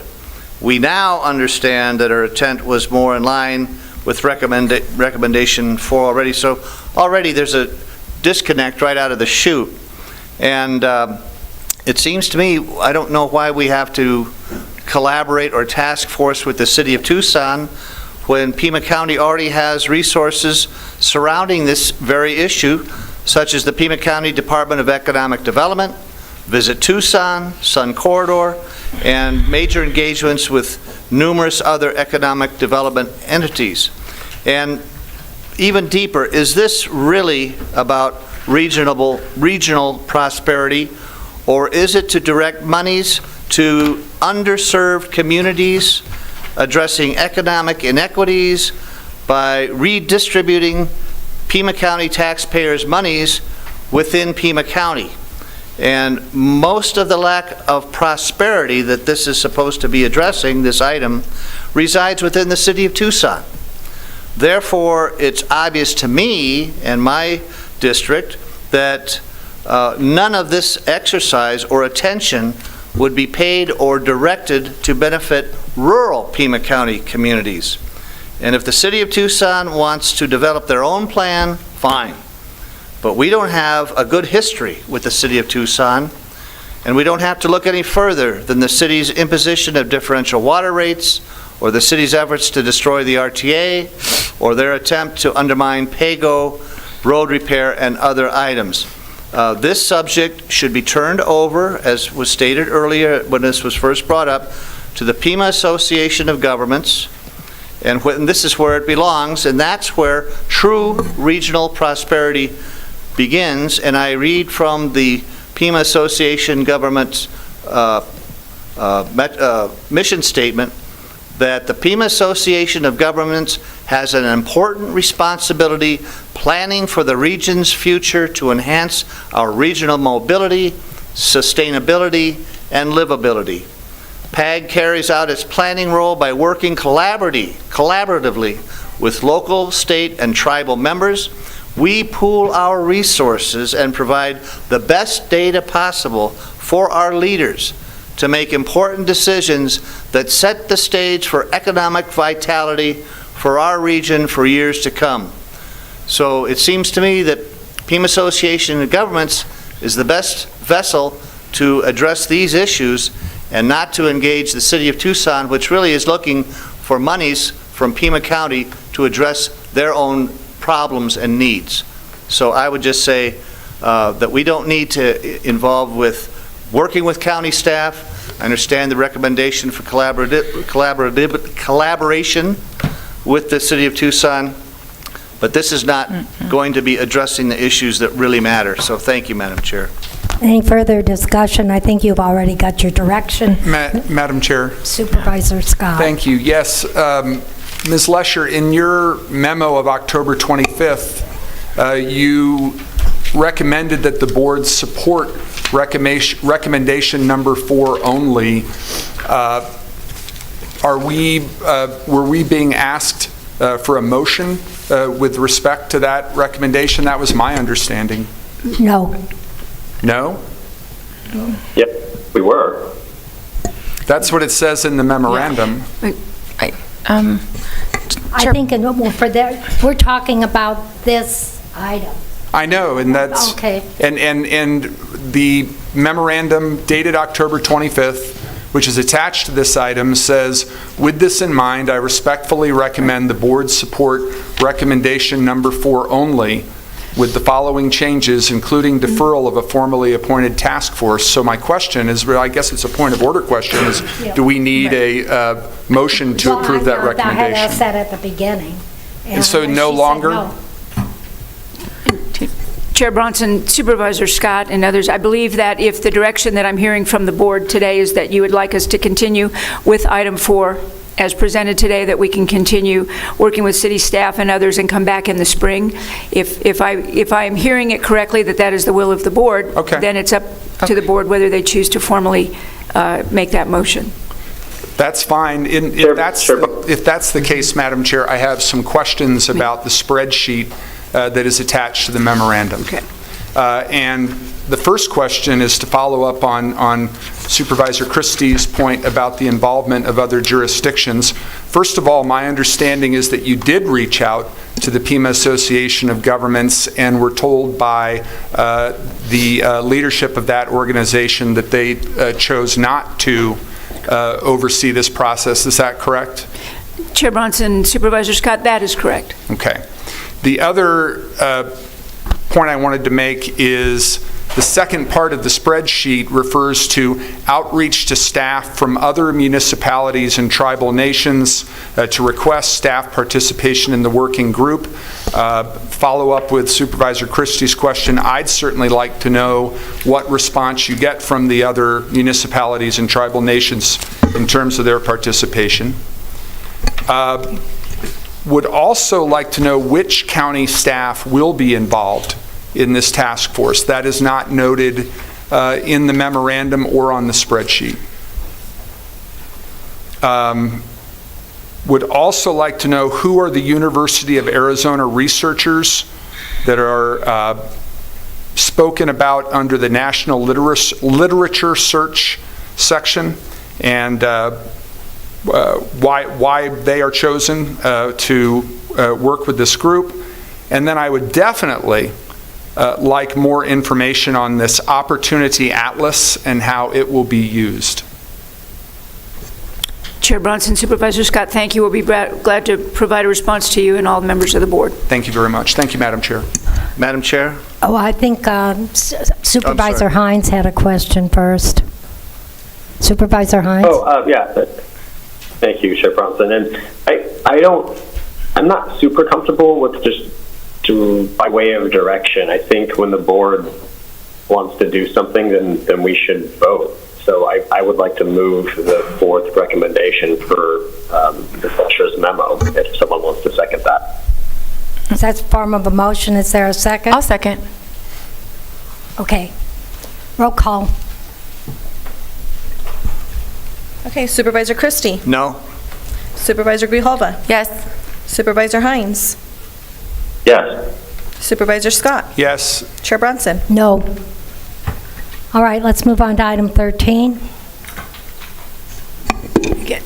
What's Ms. Lesher? Yeah, if I may, again, on these, try to bring a little clarity to this discussion from the items. The first one, again, through this, I'm here today with Ellen and Michelle, and we are looking for some brief discussion on what the budget process would look like. When you look at the first element on revenues, what we are, as we begin to look at what the revenues will come in, this recommendation really before you is to say that scenario one, if you will, is we believe that we will be moving forward with truth and taxation hearings on at least part of the budget. We believe that with the increased net assessed valuation, there is a desire, if possible, to decrease the actual tax rate to offset that net assessed valuation, or that those two at least be considered in collaboration as we move through the budget, and that we look at not only an application of our PAYGO policy and making sure that we are adhering to the PAYGO policy in effect by the board, and that we also begin to implement and fully utilize the board's policy on passing through the additional state state cost shifts. So that would be just simply the overall discussion on the revenue component to provide high-level direction as we begin to compile the budget. Madam Chair. Supervisor Scott. As I have told Ms. Lesher directly, and I wanted to state it publicly and for my colleagues, I'm not comfortable making any decision on either of the four scenarios until the board gets some data as to the impact on property taxpayers for the rates that are discussed in each one of the scenarios.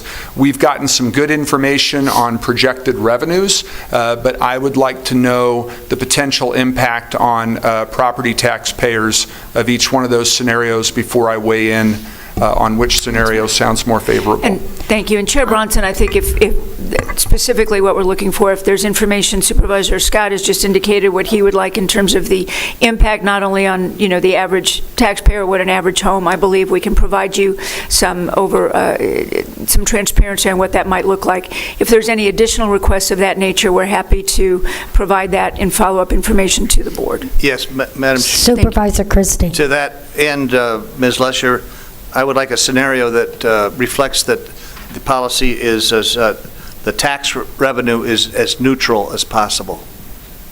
What scenario would that include? I concur with both of my colleagues. Thank I you. would also, because we are in a recession, I wonder how that's going to actually impact these 4 scenarios.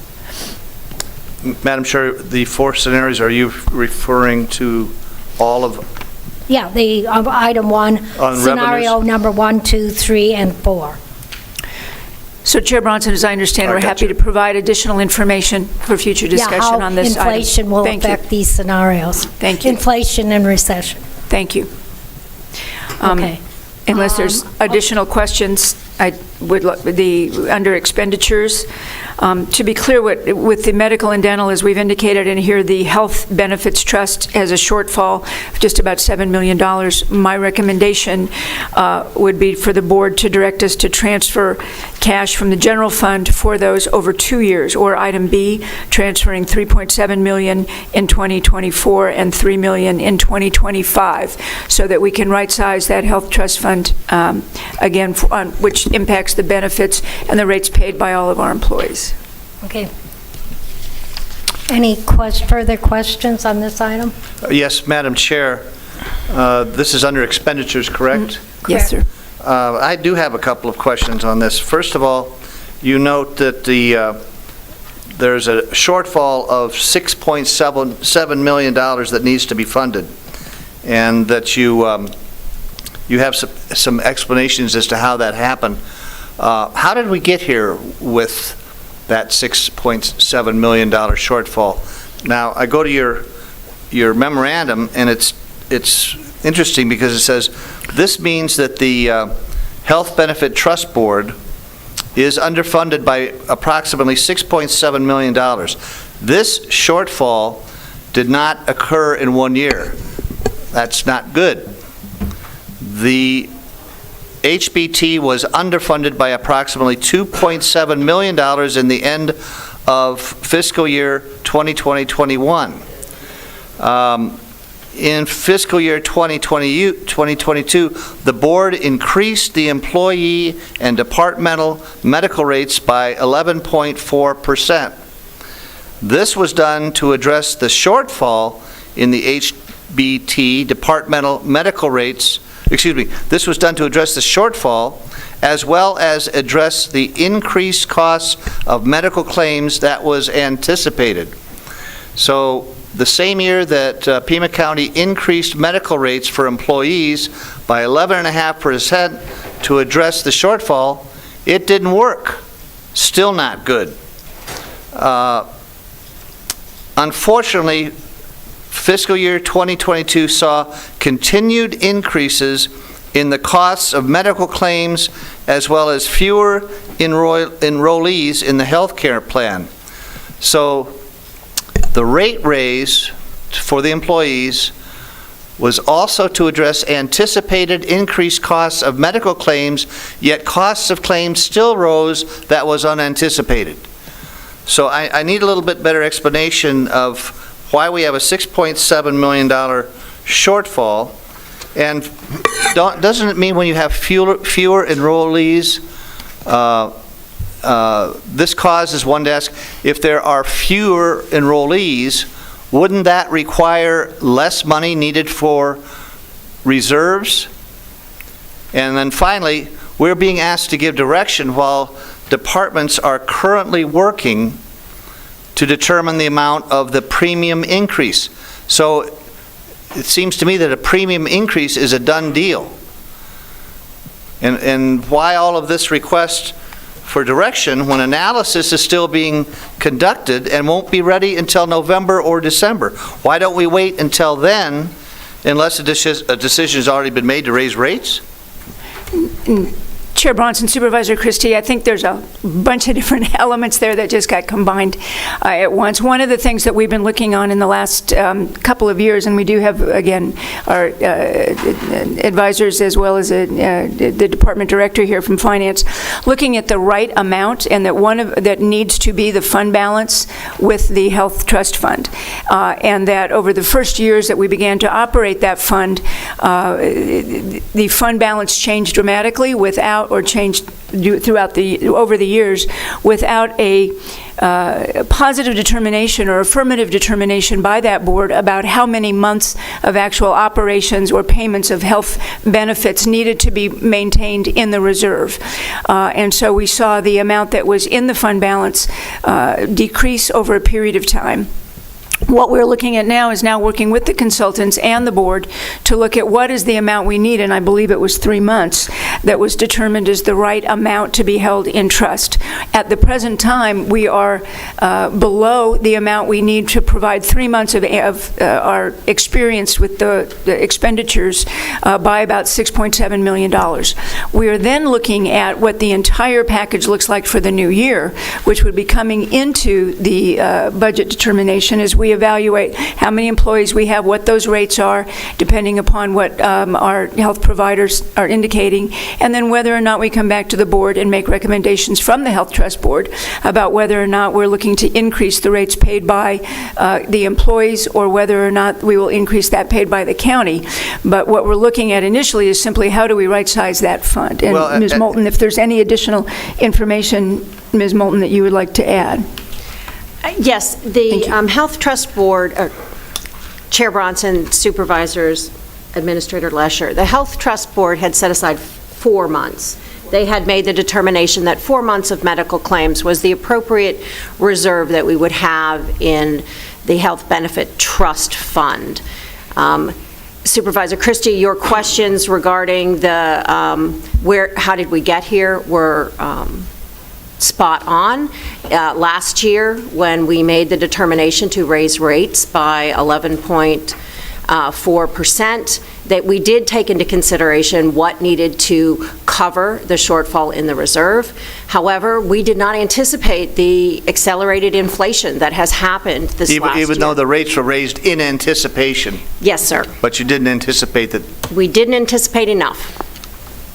And so what we're trying to do this year is to break those two pieces apart. We have a shortfall, and then we are also working with the consultants to determine the appropriate increase for the rates based on our medical claims experience and not to try to conflate the two. That is why we were trying to bring this to you as two separate pieces so that we could look at in December a pure, what does it cost the county to ensure its employees and their dependents? Well, and it's to your point, and that's what the underscore that I was trying to reach at is that it says here in the memorandum, Human Resources, Finance, and Risk Management and the ABT Board are currently working with our consultant to analyze the data and determine the amount of increase, which means there's going to be an increase that will need to occur, that increase, to the medical and dental rates for the upcoming year. This information will be presented to the board in either November or December for consideration and option.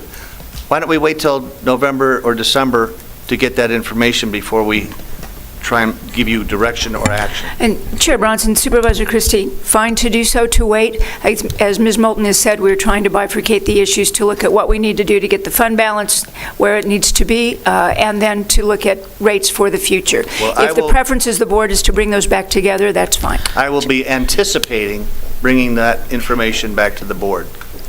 Chair Bronson? So ideally, what is the fund balance that we'd like to see? Chair Bronson, Supervisors, the fund balance is that we would like to see is approximately $19 to $20 million. Okay. I don't have the exact figure in front of me. We are currently running a balance of just over $13.5 million. Okay.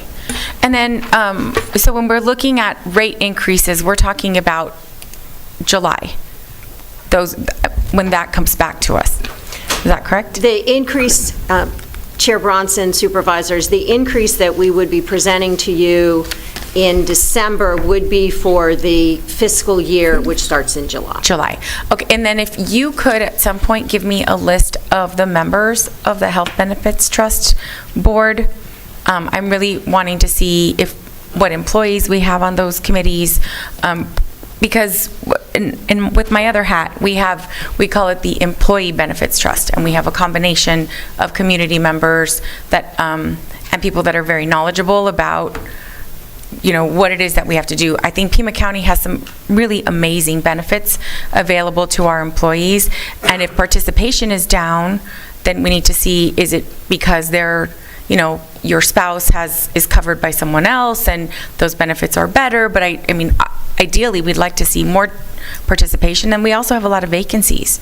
So I think the combination of those two things is probably what's causing the dip in participation. Yeah, thanks. I can certainly get you, supervisors, Chair, I can certainly get you a list of the names on the board. Thank you so much.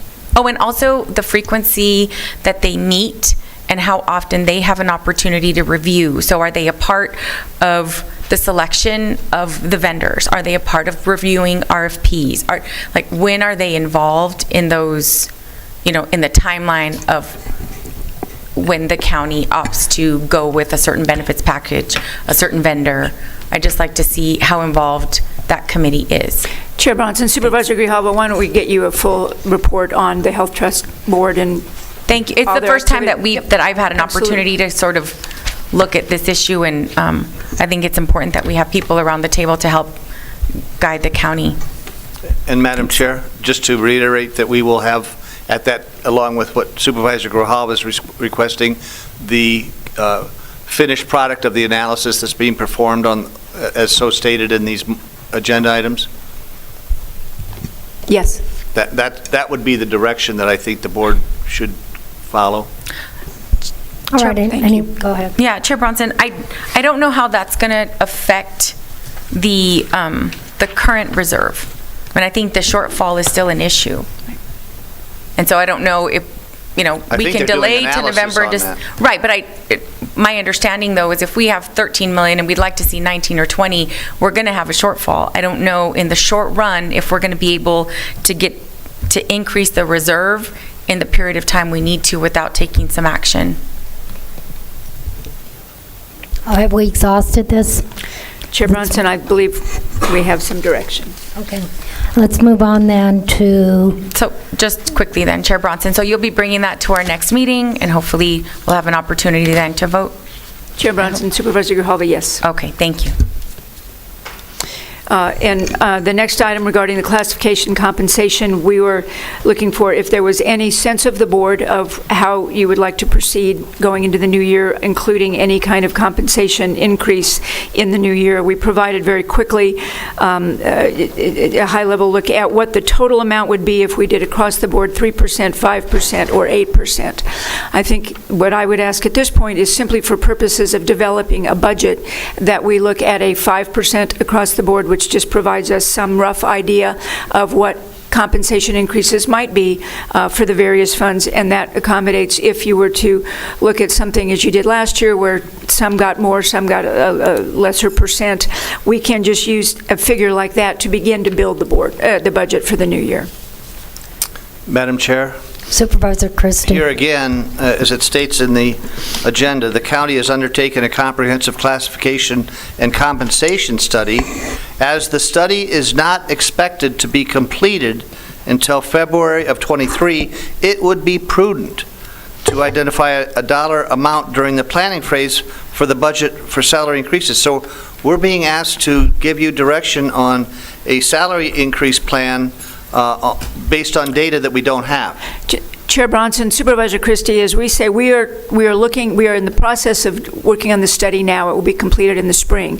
If it is completed in the spring, our concern is that if we've not already begun to look at some potential accommodation for what that salary, the study might show, that would be an increase. So it is a done deal that there will be an increase. Chair Bronson, Supervisor Christie, it is not a done deal, but our request is that we believe it is prudent to identify a dollar figure we might program into this should the compensation study and the board determine it wants to implement those salary increases. Much easier to go down and to decrease the budget if there's a determination by the study and the board that it chooses not to increase for the new fiscal year, rather than to, at that time, try to increase after we've begun to look at the budget. So that's why we were simply saying, we don't know what the study is going to show at this point.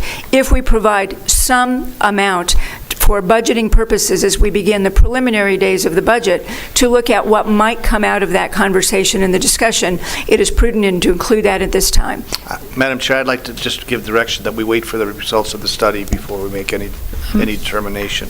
Okay. Any other? Chair Bronson, I think that we have to plan and allow our staff to put in a placeholder for the amount. We're anticipating that it's a tiered range for all of the compensation study. And if you look at the amounts that we're going to have to try to, at some point, gather up in the middle of an already adopted budget, it's anywhere between 23 and 38 million. And so I feel comfortable going with the recommendation that we set aside the 5% increase, which is $23,841,649. And what we see in the memo is that we're still likely to be below market in compensation. Yeah. So Madam Chair, we might as well just authorize an increase right now. Madam Chair.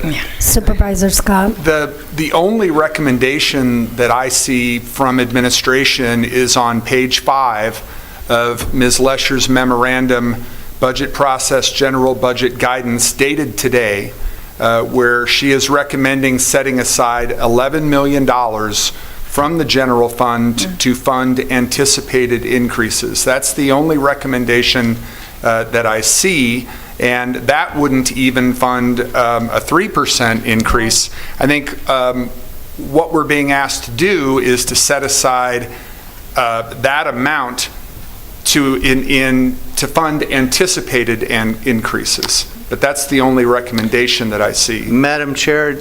Supervisor Christie. I'd like to remind the board that I'm a former car dealer, and that it's harder to reduce something once a rate is already announced. So why announce any rate and then have to try and reduce it or enhance it? Why don't we wait for the study to determine it at that point? Okay, well, I think we've confused Ms. Lesher enough. Supervisor Hines.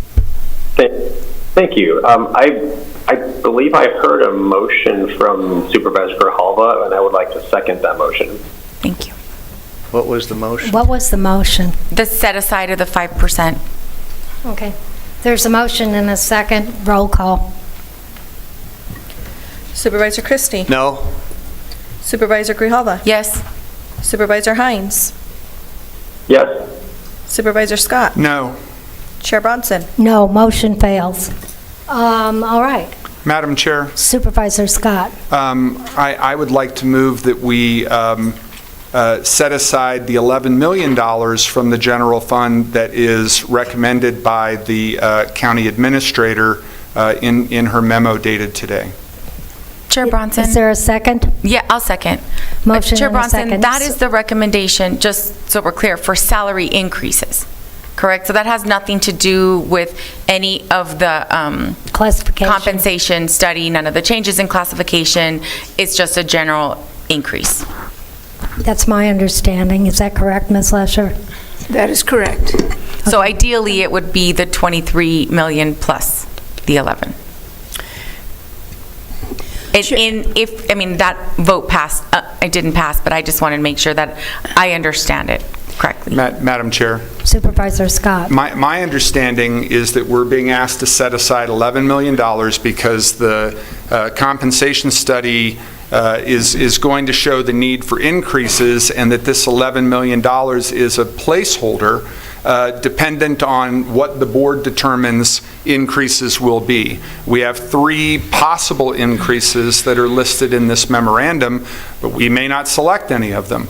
The $11 million is a placeholder, to quote from the memo, to fund anticipated increases. But we will decide, to Supervisor Christie's point and Supervisor Grijalva's point, we will decide at some future date what, if any, increases are Appropriate. made after we get the results of the study. This is just a placeholder for budgetary planning purposes. Right. Okay, any further discussion? Roll call. Okay, this is to approve setting aside $11 million as recommended by county admin. Supervisor Christie? No. Supervisor Grijalva? Yes. Supervisor Hines? Yes. Supervisor Scott? Yes. Chair Bronson? Yes, motion carries 4-1. Moving on to item 3. Chair Bronson, I just want to make a note. Ideally, if we could have a cover sheet that says, this is what I'm asking for, this is what I'm asking for, this is why, because it's, when we have the memos, I appreciate them, I think it has a lot of information, but it's just, some of these things are hidden, and I think that it was fairly clear that we were asking for 5% for compensation study, accommodations, and then this additional amount of 11 for salary increases later on. So I just want to make, we don't need to be trying to piecemeal it out here on the dais. Well, Yeah, there is thanks. one, if we are piecemealing it, and Yes. if there is one more thing, Madam Chair, could we have a report of any anticipated layoffs?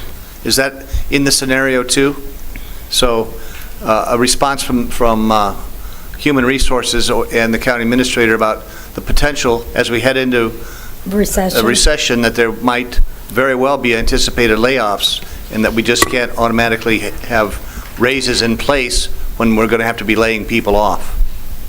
Chair Bronson, Supervisor Christie, we are looking at that and happy to provide that report to the board. All right, moving on to new initiatives and expanded programs. Ms. Lesher, what do you... We have, if there is any direction... Addressing this? I'm sorry? Why is this on, and why are we addressing it now? There was a request to look at if there were any newer initiatives or expanded programs that were significant that a majority of the board wished that we include as we begin to develop the budget at this time. We were looking for thoughts. Different members of the board provided numbers and programs they'd like to see included. I think it ranged from providing us some ideas of making sure that people wanted to see that we had fees for habitat services and things like that.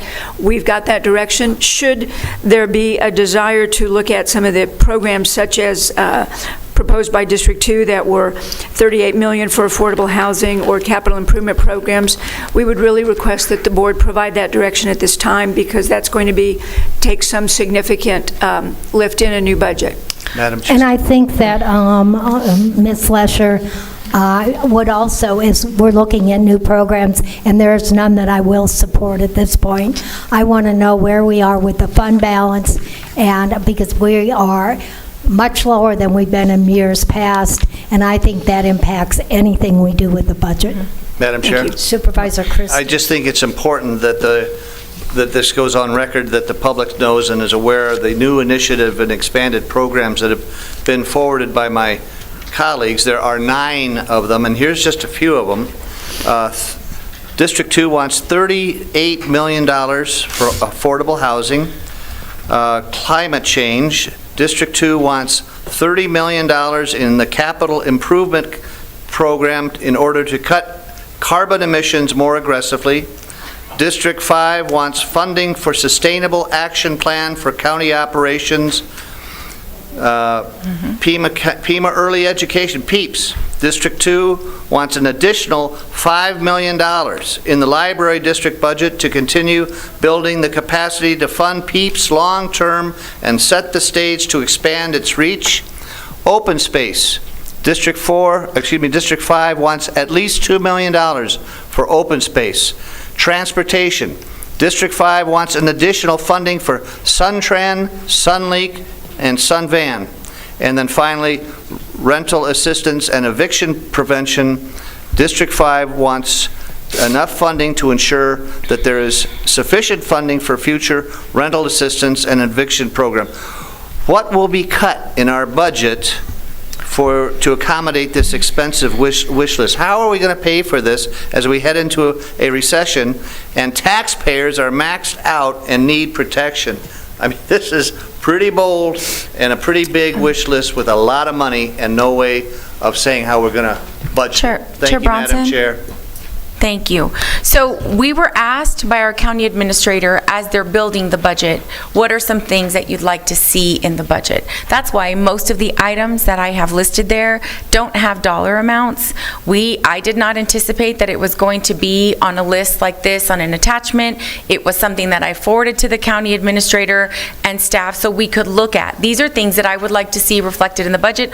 Are they things that we're already doing? Some of them are updating the fees for repairing habitat mitigation that haven't been updated since 2011. They do have budget implications, but I am not prepared at this point to argue the pros and cons of each one because I don't know how much of it is already accounted for in our budget. There are some things that have no budget impact, including ensuring that if we have marketing and advertising for county initiatives in county department budgets, that we make sure that we also have Spanish language. I mean, there's just, to me, some common sense stuff that I don't see reflected. And so I just want to make sure that we understand that this list has been created by, in looking at and visiting other departments, what are some things that would be really beneficial, funding for a new mobile clinic for the health department. I don't know if that's already budgeted. So I just want that to be clearly understood. I put those things out there for consideration from staff in the hopes that either they will come back with a, I'm sorry, we can't do this right now, and then I could come to the board, or this is something that we already considered, it's already, being accounted for in the budget. So I just wanted to make sure that I explained that really clearly. Madam Chair. Thank you, Supervisor Grijalva. Supervisor Christie. And just maybe if the county administrator would put in a request for the supervisors to submit a list of items they would be willing to cut, that would probably be a good balance too. So thank you. Well, I think that makes sense when we have a discussion about the budget. I'm absolutely. Well, we are discussing it now. No, we're not doing a line by line detail. This is overall funding, and I think that's one of the things that that our county administration is trying to do, is have a more robust conversation about the budget as opposed to having a really quick kind of review of what all the departments are asking for and no real input. All right. Madam Chair. Supervisor. Thank you. Just because our office, and I think all of the supervisor offices, received communications from a number of people in our community who are supportive of the Pima Early Education Program, and it is mentioned in this item. I wanted to point out for the public that this board approved a 1-cent increase in the secondary property tax that funds the library district in the fiscal year that we are in right now, in anticipation of American Rescue Plan Act funds being exhausted after the end of the next fiscal year. And I have asked Ms. Fife, who is kind of the point person in administration, what we can anticipate in terms of that secondary property tax in the coming fiscal year, if we can anticipate any general fund dollars being requested on top of whatever revenue may be generated from that tax, if also what contributions we can count on from other jurisdictions. So I'm glad that what I'm seeing from both Supervisor Grijalva and Supervisor Hines is their continued support for the PEEPS program. Obviously, that's a program that I will continue to support in any way necessary to take care of the increased enrollment that one of our speakers during call to the audience, Ms. Jacks, referred to, because that's the long-term goal of the program. But I think what you're seeing today is just an indication from the board that we're supportive of the program, and we'll be getting some more information from administration as to how to use various means of continuing its support. Thank you. All right, I think we've exhausted that. We're going to move on. Oh, Supervisor Hines, unless it's the last one, we got to move on.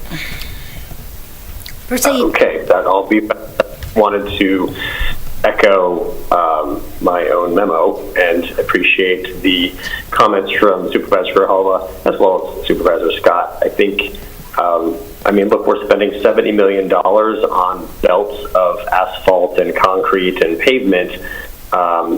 Maricopa County threw $65 million at affordable housing and street living homeless.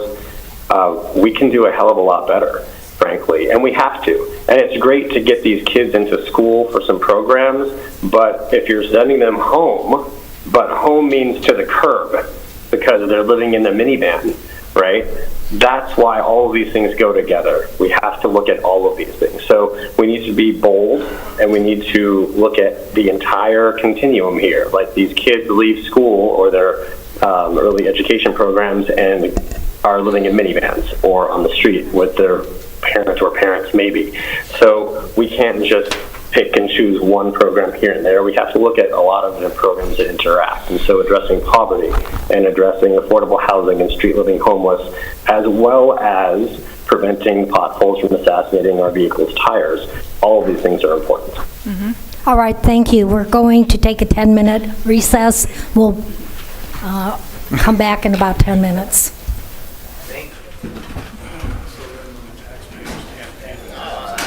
So if you can see him, do we have to do a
Does my heart good. Yeah, me too. All right, good afternoon. We're going to reconvene our regular board meeting. We are now on items, boards, commissions, and committees, items 15, 16, and 17.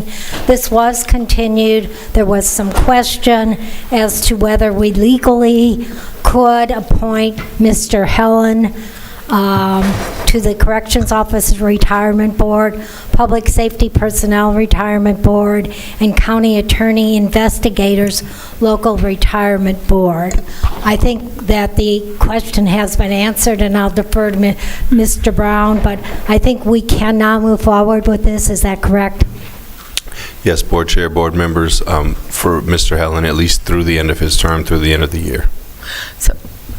All right, then I'll move items 15, 16, and 17. I'll second. Chair Bronson? Motion in a second. So I'm just concerned about us appointing him as chair of the merit system, since my understanding was that was something that was done within each committee and not something that we appoint to that position.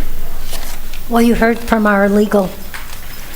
Right. I think the reappointment of Mr. Helen is something totally that we can do, we've done before, but as chair of the Merit System Commission, I don't feel comfortable doing that. Well, legally, I think I heard you, Mr. Brown, that we can do that. Is that correct? Chair Bronson, Supervisor Grijalva, you can. There are a couple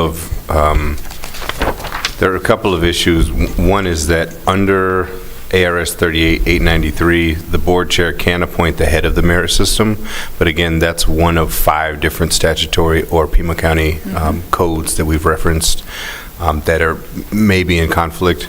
The second issue is just under ARS 38-1002, that statute prohibits the LEMSEC chair from succeeding himself. So that may be an issue, but again, I think appointing him as chair through the end of this year is something that the board can do at this point. What those commissions or committees do next year as far as electing their own leader may be a different question. Yeah, and I think that it makes sense if Chair Bronson can appoint, but that wouldn't be something that necessarily would come to us as a board vote. And again, this is not anything specific to do with Mr. Helen. I just have an issue with our board voting someone in as chair for this commission. Yes, Supervisor Grijalva, to be clear, under that statute for the Correction Officers Retirement Board, the board chair appoints, but that appointment is approved by the Board of Supervisors. Okay, so on that, but this one says, and is that the same for the merit system? That is, quote unquote, the head of the merit system with approval by the Board of Supervisors. Okay. And the only, Supervisor, the only thing I was pointing out is that under other statutes for some of these other boards, those boards should elect their own chair. Right. So Right. it's not consistent. Madam Chair, and Supervisor. furthermore, if we are wrong or under any legal liability, it falls on Mr. Brown to, Yeah, he's going to be in trouble. That's why I asked him. Thank you. Okay. There's a motion on the floor. Any further discussion? Roll call. Supervisor Christie? Yes? Supervisor Grijalva? No. Supervisor Hines? Yes. Supervisor Scott? Yes. Chair Bronson? Yes, by your vote of 4-1, motion carries. Moving on to elections, I'll move the item. Second. Motion and a second. Any discussion? Madam Chair, Supervisor Christie. this is a tough position we're being placed in 1 month before the general election. We want our poll workers to be paid. I want to see them get the proper stipends for their efforts. But it's very troubling that we have to deal with this 1 week before the general election. And my question is, why wasn't this considered before the primary?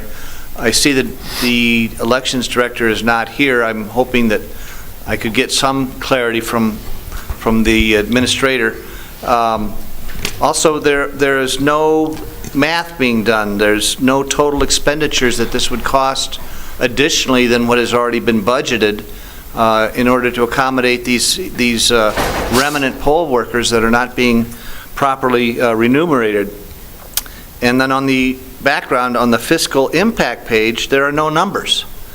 And most troubling is, where is this additional money coming from? Whose budget? Is it the general fund? Is it the elections department budget? Where is the additional money coming from? And how is this being paid?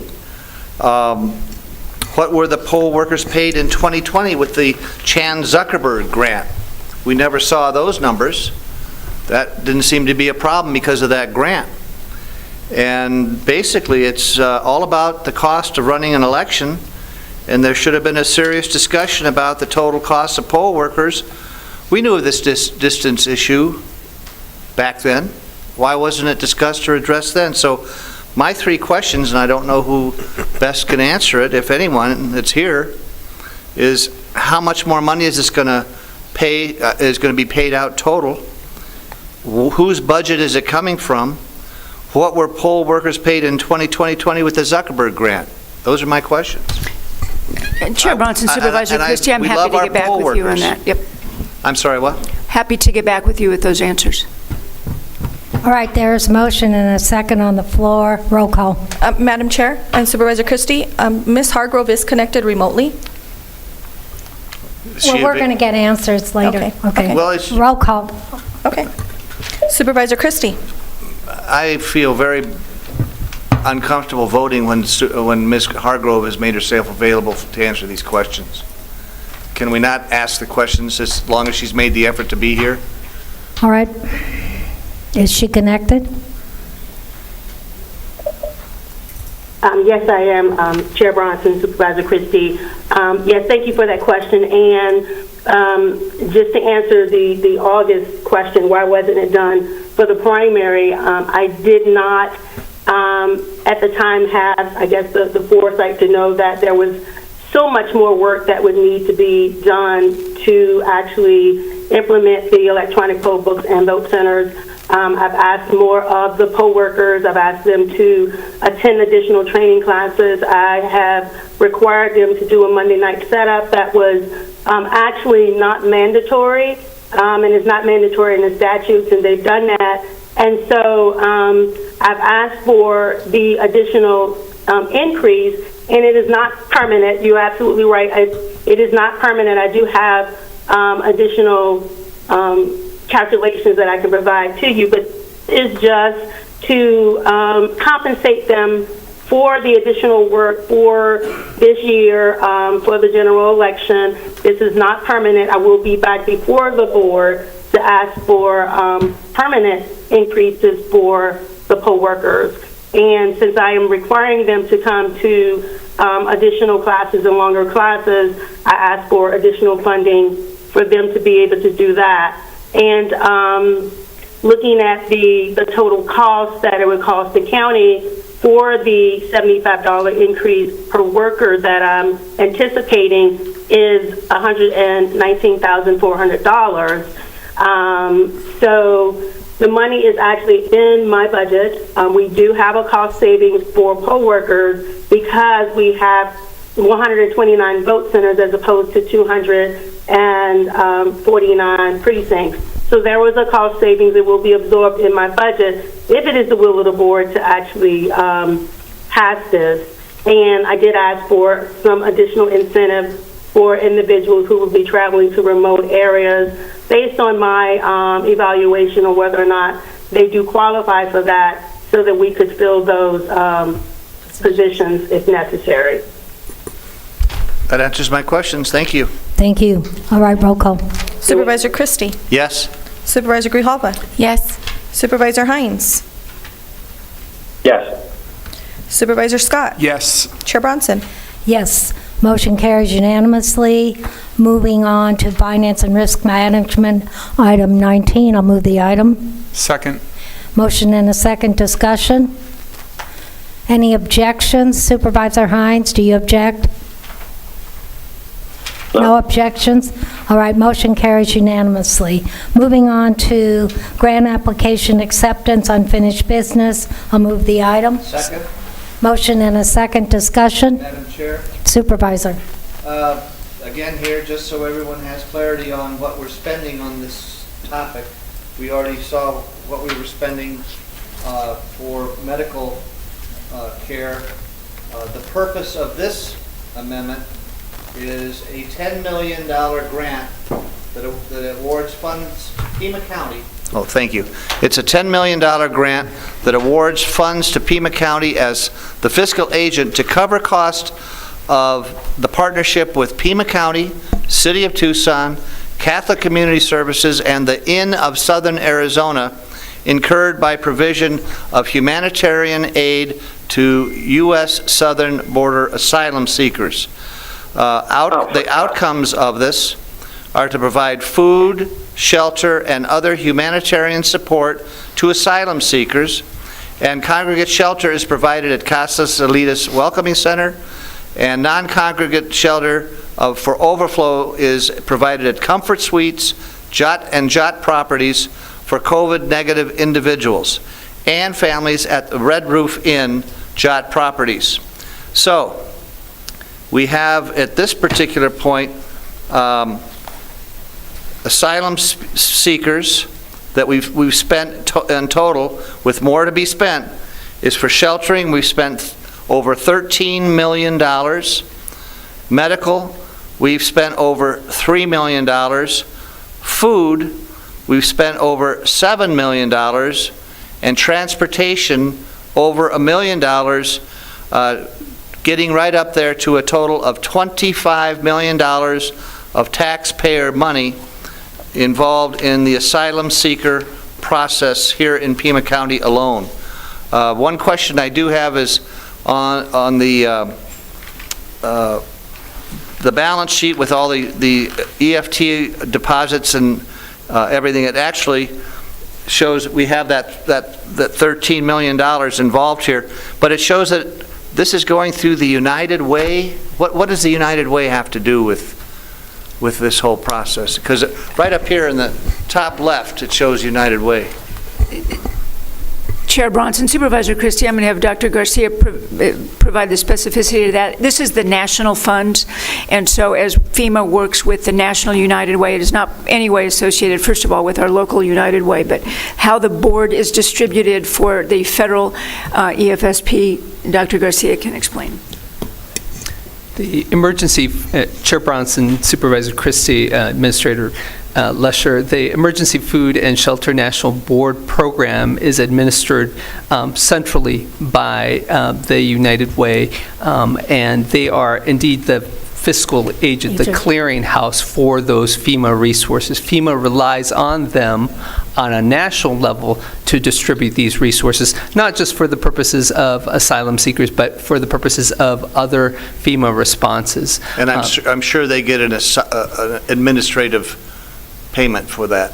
Chair Bronson, Supervisor Christie, I have no idea. And my final question, is this also being used to serve, quote, legally present homeless population? And in reality, does this mean that asylum seekers are really not just passing through? Chair Bronson, Supervisor Christie, this is specifically and only to serve legal asylum seekers who are passing through this community, period. Thank you. That's all, Madam Chair. There's no further discussion. Roll call.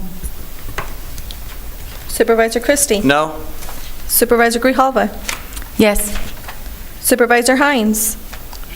Yes. Supervisor Scott? Yes. Chair Bronson? Yes. By your vote of 4-1, motion carries.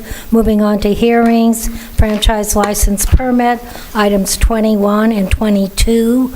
And the note on 21 is that it is the approval for existing license at that location only.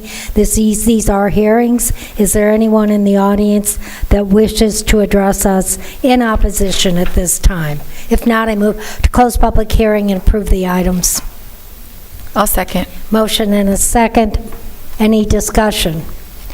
Any objections? Supervisor Hines, do you object? Nope. No, okay. There are no objections, motion carries. Moving on to to Development Services Unfinished Business, P22RZ00001, Tucson School District Number 1, South Cardinal Avenue rezoning. What's the pleasure of the board? Supervisor Grijalba. Thank you, Chair Bronson. So I know that it's not standard for the county after the Planning and Zoning Commission has weighed in for us to go back, but I really would like to see, especially in these really close votes, if we could go back to Planning and Zoning, because it seems to me that a lot of the issues, especially that the commissioners representing District 5 had to do with traffic and capacity in this area on Cardinal and Valencia. And so I'd like to see us go back to the commission so, you know, they can weigh in. They had an opportunity to review the plans before, to give them the opportunity to do it again and come back to the board with what their recommendation is. So I do think it wasn't necessarily the zoning or the rezoning of this property. It didn't really have to do with what was going to be happening on this property as far as development. It had to do with the capacity of the roads. Mr. Olin, did you want to address that? I would love to. Thank you. Good afternoon. Yes, good afternoon. Paul Oland, I'm representing the applicant, D.R. Horton, and also the landowner, Tucson Unified School District. I'll just say a couple of things in response to that, and I know I've actually had that discussion with county staff as well, and the answer I got was that it's a very linear process. Unfortunately, the best we can do is do what we can do to address the comments that we heard there. And so to that end, I think we've actually done a really good job. I mean, we heard our marching orders at P&Z, where it was basically, you're right, it's not about this project, but there's a bigger regional traffic discussion. I know that there was the follow-up study session in June, right, where the commissioners and anybody else, myself included, listening, got a lot more information about what the long-term plans are for Valencia, and that's on deck, scheduled to be determined, but certainly on the front burner. So in the meantime, our marching orders were, well, what can we do beyond this project to have a significant and beneficial impact, right?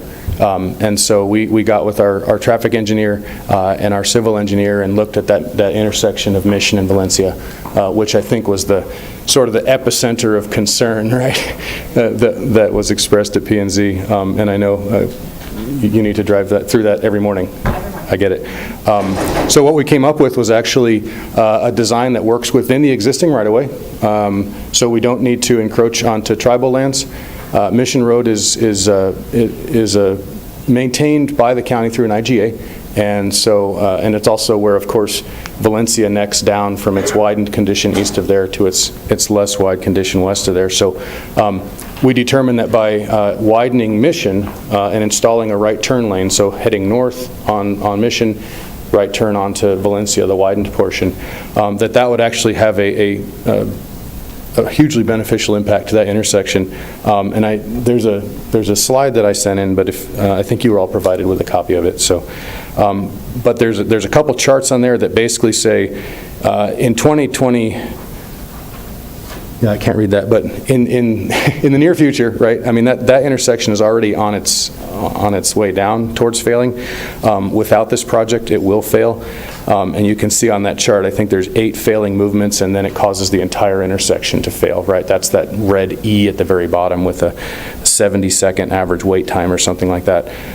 So the offer from D.R. Horton is to install that off-site lane, and that will reduce the number of failing movements from 8 to 3.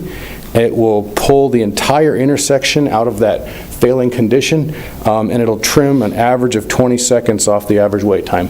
Which for an off-site improvement, I think is a first. I think it's a very good response to the concern that was brought up at P&Z. So I won't go into more detail, but I think we've answered that call, and I thank you for your support before. Yeah, and I guess that's one of the frustration that I have is that it was recommended for denial, that really didn't have to do anything with the development, and if we've addressed that, maybe I can hear from staff as to why we can't go back and say, hey, this was denied, now you've done major improvements, and it might be a majority that are willing to move forward with it.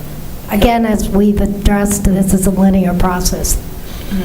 But But is it just practice, or is it part of like a policy? That's what I'm the policy.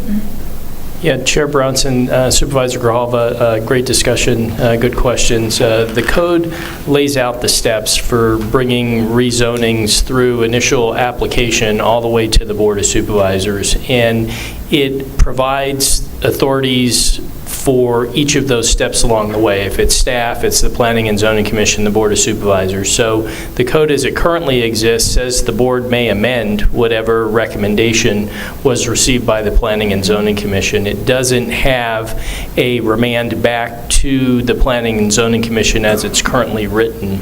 The staff and the county attorney's office can certainly take a look at that and bring forward. This is now a second time, at least recently, that this topic has come up, can give you a more comprehensive evaluation of the code, and then really look at the statutory authorities and then see what we can propose back to the board as ways to ameliorate for this in the future. I think in this instance here, it really was the traffic congestion concerns that triggered the recommendation for denial. So following that, the Planning and Zoning Commission asked for a study session on Valencia Road specifically, and that study session occurred in September. That was some of the early information that then populated the memorandum that you received from the Department of Transportation Director and County Administrator. There are a number of things that we're going to do to address the traffic congestion along Valencia Road. So in addition to the intersection improvements that were mentioned, we are going to advance the design of that segment of Valencia Road from Mission to Cardinal. We're going to explore both internal funding resources as well as seek out grant opportunities to be able to then marry up the design with construction when we're at that point to do it. And then additionally, the Department of Transportation is undertaking work with an external third-party consultant to help us identify even additional strategies, more maybe on the demand side, getting people off of those peak travel hours. So I think in this instance, the factors that were of concern have been addressed, and we're certainly willing to come back. And to your question about is it a policy, it's the way the code is written that dictates the process steps, and it really is to avoid instances where you could get stuck in an endless loop of things going to Planning and Zoning Commission, a recommendation for denial, coming to the board, changes being made, going back through the Planning and Zoning Commission and the board. That could happen seemingly endlessly. So we're happy to take a closer look at this and bring forward to you a whole framework for potentially putting in additional opportunities if there was a need to remand something back for that to occur. Yeah, well, and if there's an opportunity before the Planning and Zoning Commission votes for there to say, really, this has nothing to do with the development or the zoning, it has to do with something that is a contributing factor but not specific to the project, then maybe we say, well, what if we hold on a second, let's not vote, let's give us an opportunity to go back to the drawing board about this specific issue that has to do with the roadways and then come back to you. So then we're not looking at denial, because for me, it's difficult as we all put appointees on these commissions, and then for us to say, well, thank you so much for your time, I'm going to go ahead and move forward with it, regardless of, what your recommendation is. I don't think any of us want that perception, since, we have people that work hard for our respective communities and all of Pima County to, go to these meetings, sit through them, get all the information. So I want to honor that work as well. Given all of the factors with this specific situation, I'd like to go ahead and close the public hearing, approve subject to standard and special conditions. Recommend approval. Thank you. Motion and a second. Let's do a roll call.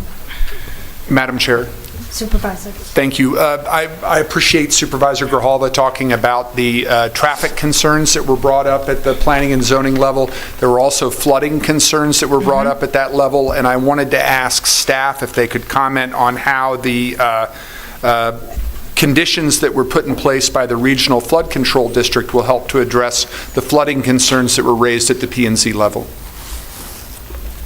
Madam Chair, Supervisor Scott, great question. The Flood Control District is recommending a series of rezoning conditions.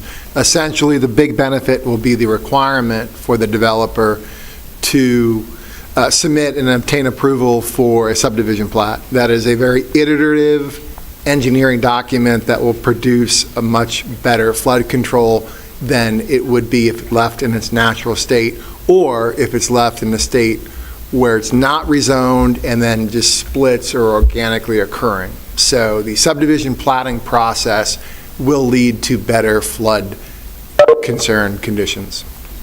Thank you, Madam Chair. All right, let's do a roll call. Supervisor Christie? Yes. Supervisor Grijalva? Yes. Supervisor Hines? Supervisor Hines. Again, yes. Supervisor Scott? Yes. Chair Bronson? Yes, motion carries unanimously.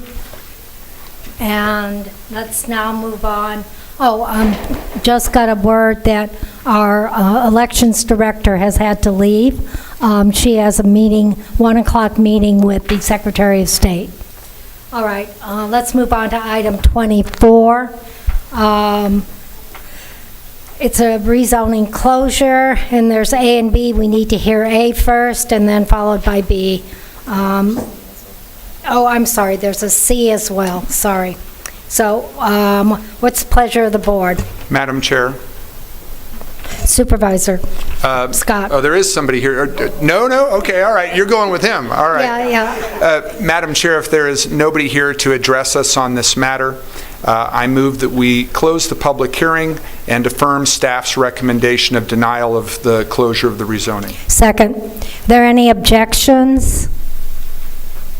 Hearing no objection, motion carries. Item B. Madam Chair. Supervisor. Thank you. If there's nobody here to address us today, I move that we close the public hearing and affirm staff's recommendation of approval of a 5-year time extension subject to their original and modified standard and special conditions. Second. Any discussion? Any objections? Hearing none, motion carries. Moving on to item C. Madam Chair. Supervisor. Thank you.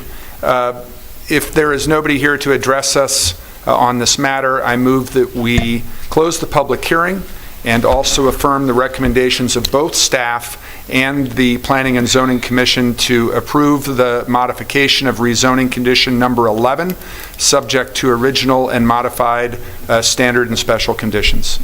I'll second. Any discussion? Any objections? Hearing none, motion carries.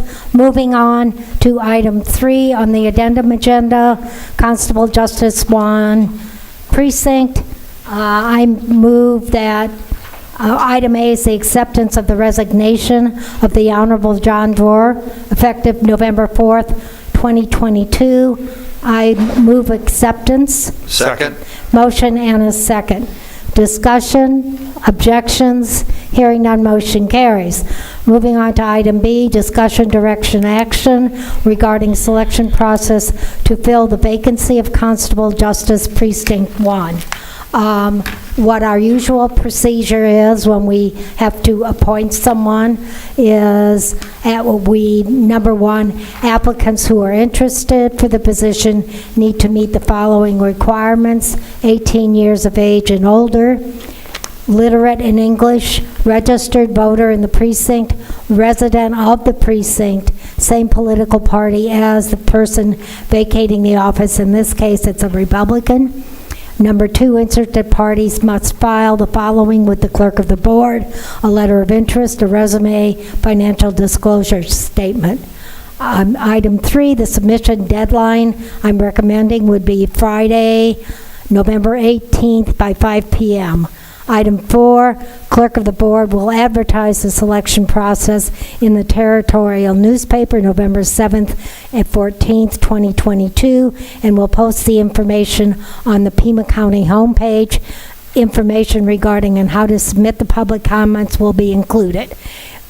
Item 5, if requested, a forum of the candidates will be scheduled for the week of November 28th to be conducted by the League of Women Voters of Greater Tucson, and then the Board of Supervisors will make the appointment of the Constable Justice Precinct 1 at their meeting on Tuesday, December 6th, and the person appointed will serve through the term which ends December 31st, 2024.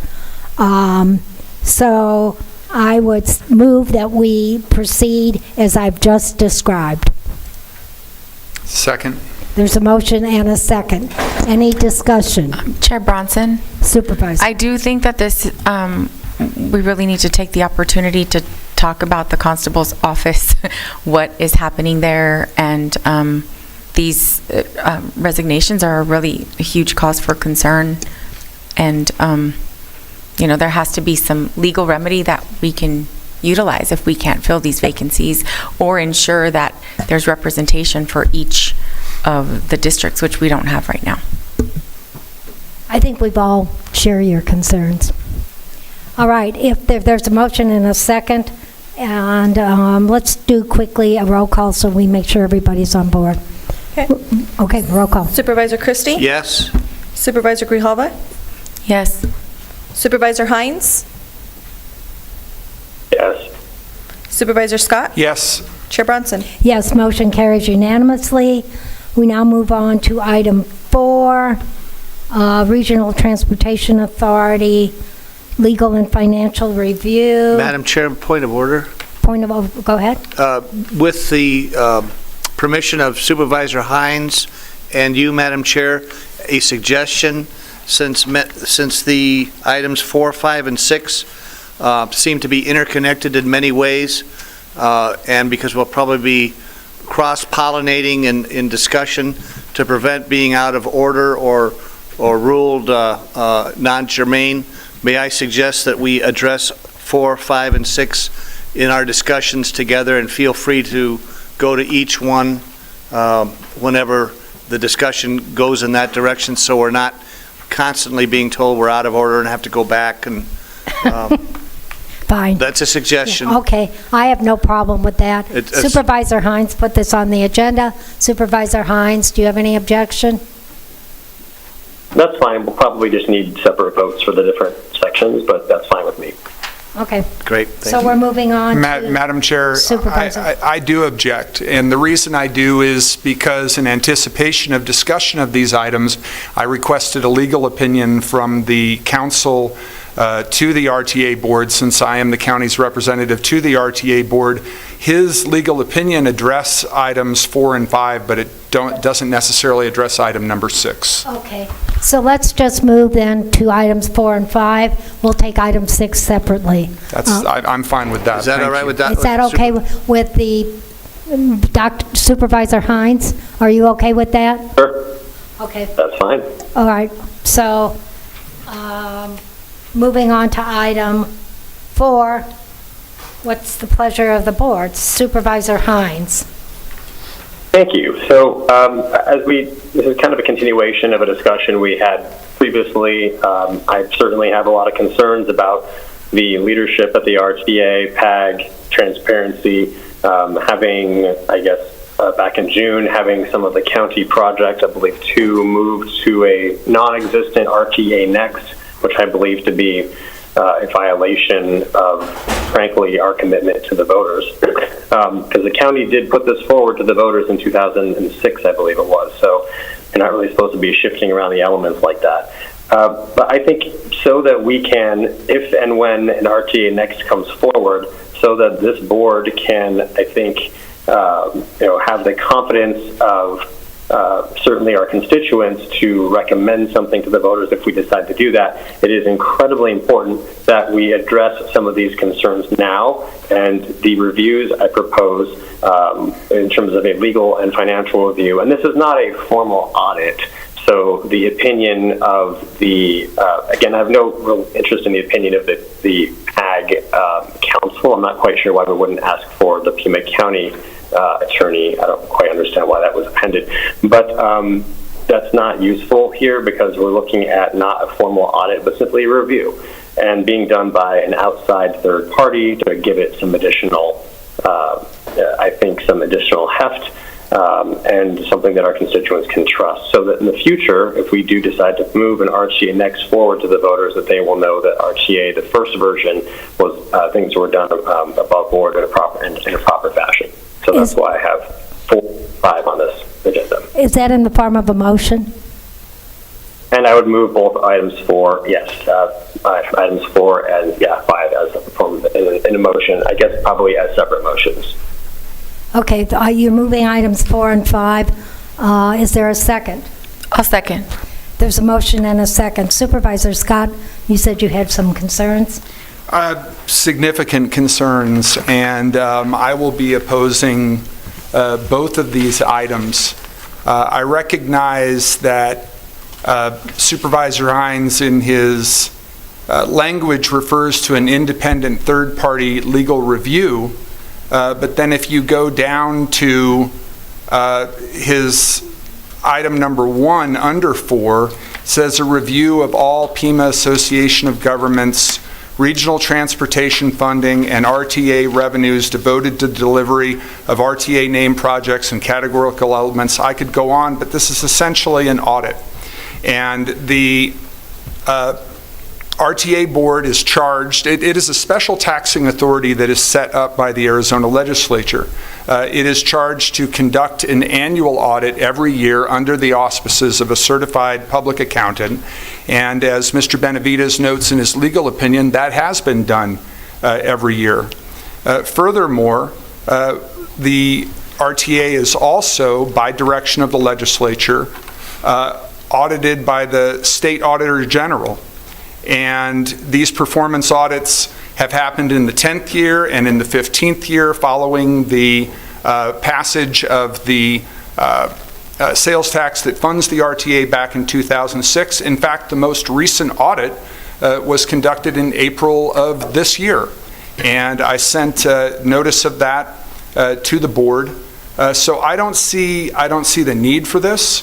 I also want to point out that the Auditor General noted, and this is referenced in Mr. Benavides' opinion, the audit report also provides information on an approximate $149 million funding gap needed to fulfill RTA plan promise projects that PAG, the RTA, and local jurisdictions are working to address. That is the amount that we've been discussing in RTA board meetings. That is the shortfall that needs to be addressed. That's why the RTA board voted unanimously to move a county project and a county Marana project to RTA next.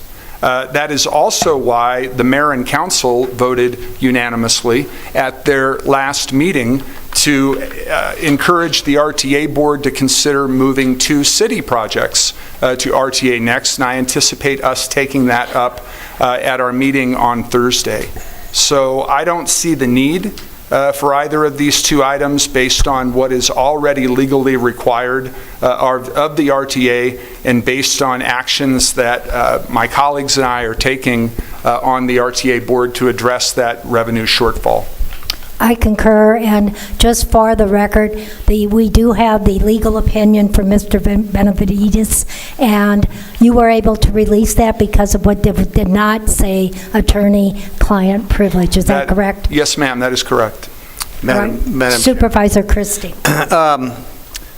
This could apply, my statement could apply also to item 6 as well as 4 and 5, but it's very obvious, as Supervisor Scott has indicated, that the Board of Supervisors has no authority to make such demands on the District 2 supervisor or the RTA or PAG and is making, that he's making, or to give any such similar direction to PAG RTA. PAG is a legislatively created entity.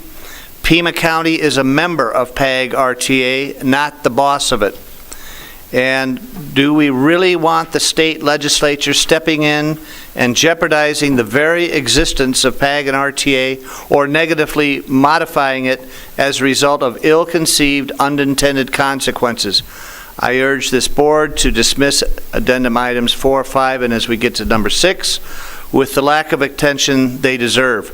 And Supervisor Hines has made it known publicly and historically that he has real deep issues with the RTA, and it's also very obvious that Supervisor Hines is carrying water and is supporting the City of Tucson's effort to pull the rug out from under the RTA.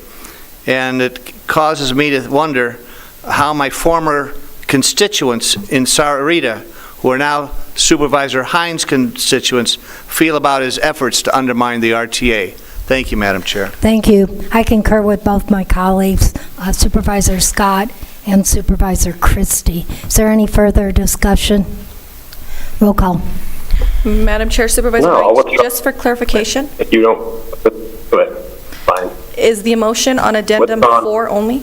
I can't hear him. That's 4 and 5. No, I've gone the item. It doesn't matter. 4 and 5. I'm All right, sorry, roll what did he call. say at the end? Okay, Supervisor Christie. No. Supervisor I Grijalva. said I withdrew. Do you not hear me? For God's sake, people. No. Yeah. I think he said that he wanted to withdraw the items. Is that what you said, Supervisor Hines? Yeah. Okay, I didn't, we Yeah, didn't that's what I was hear- like. That's what I said. I think he said he wanted to You withdraw. want to withdraw the item? All 4, Oh. 5, and 6, or just 4 and 5? No, we need to move forward on 6. Okay. Well, okay, is he 4 and 5? Is that what? 4 and 5. Okay, so Yeah. 4 and 5 are withdrawn, we don't need a vote. Moving on to item 6. Supervisor Hines. Thank you so much. So the RTA board has actually already voted to do this, and this has not yet happened. So I just want to make clear that it is this board's position that a 360-degree basically audit, essentially, of the executive director, which has done job performance over the time he's been there, especially given that he has a term open contract, no end date ever. This is something that needs to be done, and just like to concur with the City of Tucson, by the end of the year. That is literally something that has already been approved by RTA PAG. We are not trying to take any authority away from them, but I want to make sure that that our representative is pushing to have this happen expeditiously, because it has not yet happened. That's all. Chair Bronson? Supervisor Grijalva. So, Supervisor Hines, is this basically just sending a letter to PAG and RTA asking them to please, that we as a board would like them to move forward with the evaluation that they've already voted on? Like encouraging them to do that? Okay, thanks. Madam Chair. Supervisor Scott. I think there's some confusion on this matter. The PAG Regional Council and the RTA Board were presented with an evaluation document that was put together by a subcommittee of our members. We did not approve it because there was a concern that it wasn't as fulsome an evaluation process as we wanted to go through.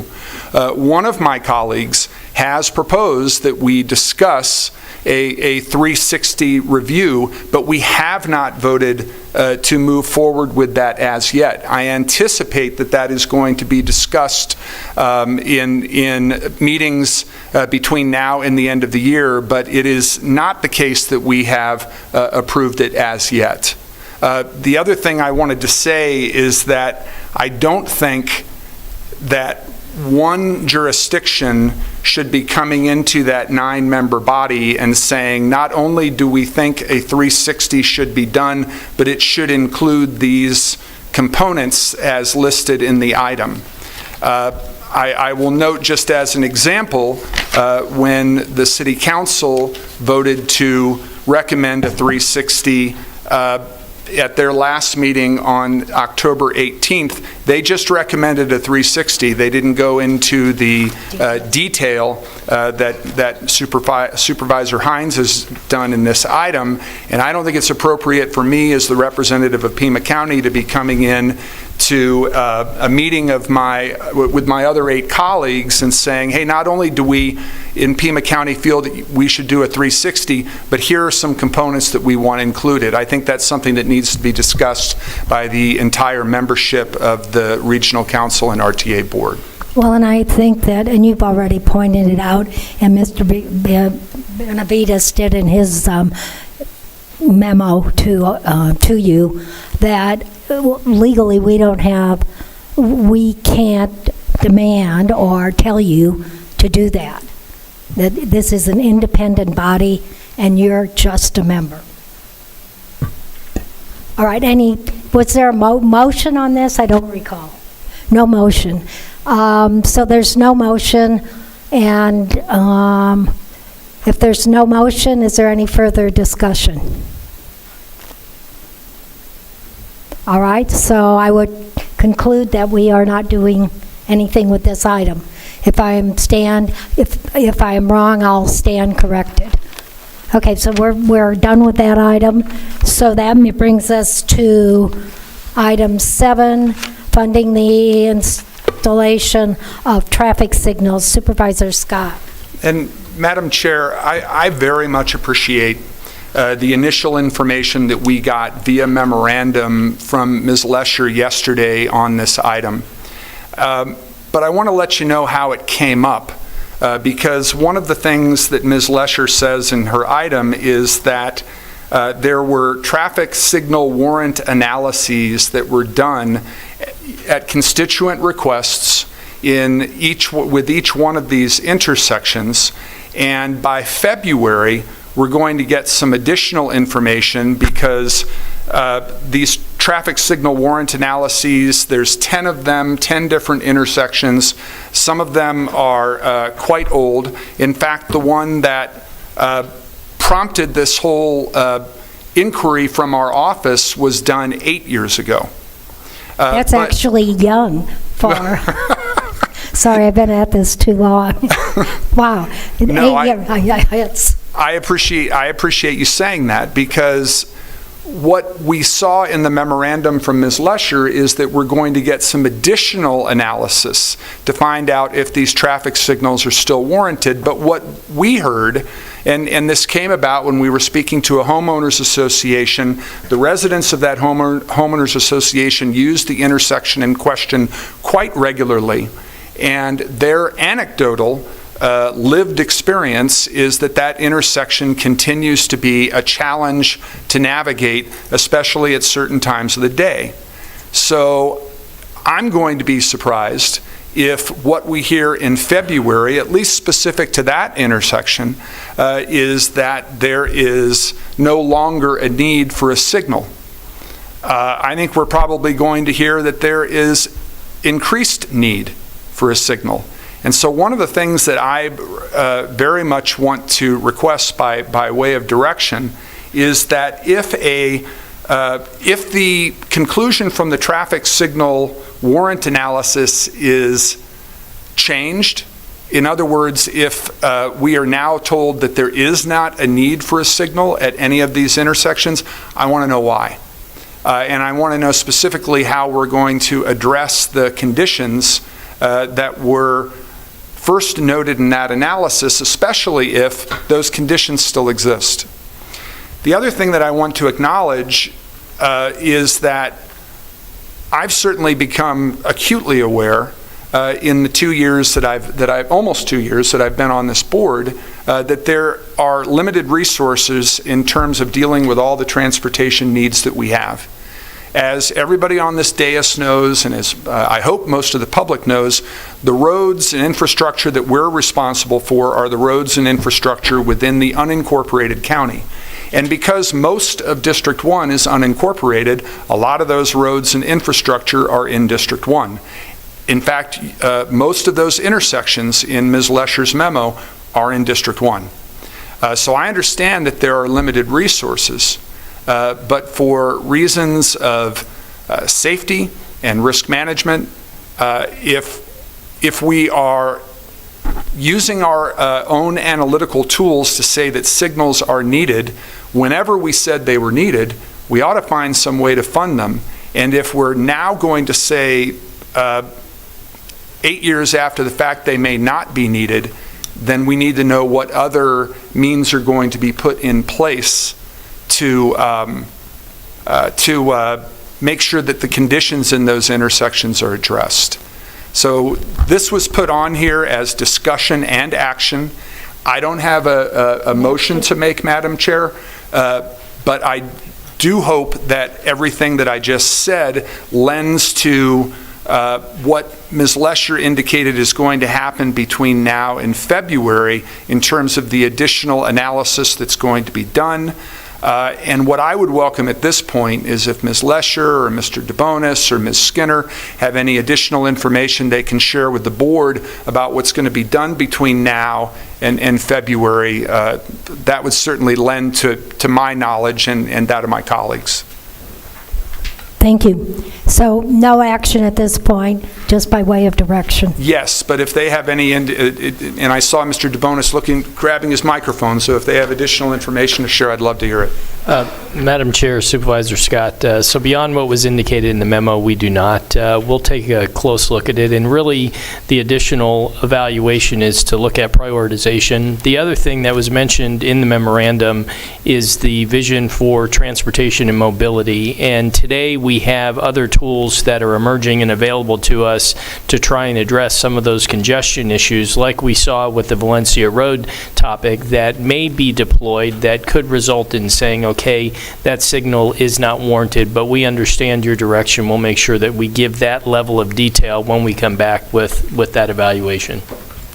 Thank you, Mr. DeBonis. Thank you, Madam Chair. All right, I guess that ends the discussion. We can move on to item 8. Supervisor Christie, neither the recorder nor the elections director is available, but this time you place this item on the agenda. What's your pleasure? I'd just like to relay what questions I would have asked the elections director had she been able to be here. And basically it was describe the current status of the staffing of vote centers for the general election. I'm sorry, Supervisor Christie, I hate to interrupt. I'm sorry, she texted me some information that's fresh from this morning because she wanted the most updated numbers, which is why she held it. So if I may, let me share with you her information, and that may answer some of the questions you've had. Okay. And thank you, Chair Bronson, members of the board. As of 12:58, 128 vote centers meet the minimum statutory requirement. Of those, 115 have equal representation of inspectors, judges, and marshals. 6 smaller vote centers meet the minimum requirements. Those are vote centers 13, 23, 43, 44, 77, and 92. Each of those have 1 inspector and 2 judges. 121 vote centers are fully staffed. 8 vote centers need either 1 Republican or 1 Democrat to be fully staffed according to Pima County standards. And 5 of those need 1 Republican, 3 need 1 Democrat. Okay. Thank you. Thank you. That's a good update that I was looking for. But shouldn't every poll worker position be filled by now? Chair Bronson, Supervisor Christie, that has been our hope, and I know that she has continued to work every day with both the chairs of the party, individuals of the parties, to make sure that we can get individuals in those positions. And the counting of early ballots began on October 28th. Do we have any idea, does the director have any idea how many ballots have been sent out and how many ballots have been returned and counted? That would be the recorder, wouldn't it? Chair Bronson, Supervisor Christie, those are questions for the recorder. I don't have answers. We'll try to get them for you. I thought perhaps the elections director might know those as well. But do you know if the director has any hardware or supply issues at this time? Chair Bronson, Supervisor Christie, when last we spoke, she did not. And finally, are all the vote centers' notices of politically balanced election workers ready for posting as discussed at the last board meeting? Chair Bronson, Supervisor Christie, We indicated that would be done. I've not seen the physical sign, but I believe that is happening. We'll follow up with you and make sure If that, we could have give you an confirmation of update. that, that'd be great. Absolutely. And Ms. Lesher, what keeps you up at night? Don't answer that question. Under penalty, yeah. Thank you, Madam Chair. All right. Moving on to, item 9 is redundant. We already dealt with that vis-à-vis the executive session item. We move on to items 10, 11, and 12. These are board, commission, and our committee appointments. I'll move on items 10, 11, and 12. A second. Motion and a second. Any objections? Hearing none, motion carries. And if there are no objections, this meeting stands adjourned, and we'll see you at our next board meeting, which is? November 15th. We'll see you November 15th. Thank you. Thank you.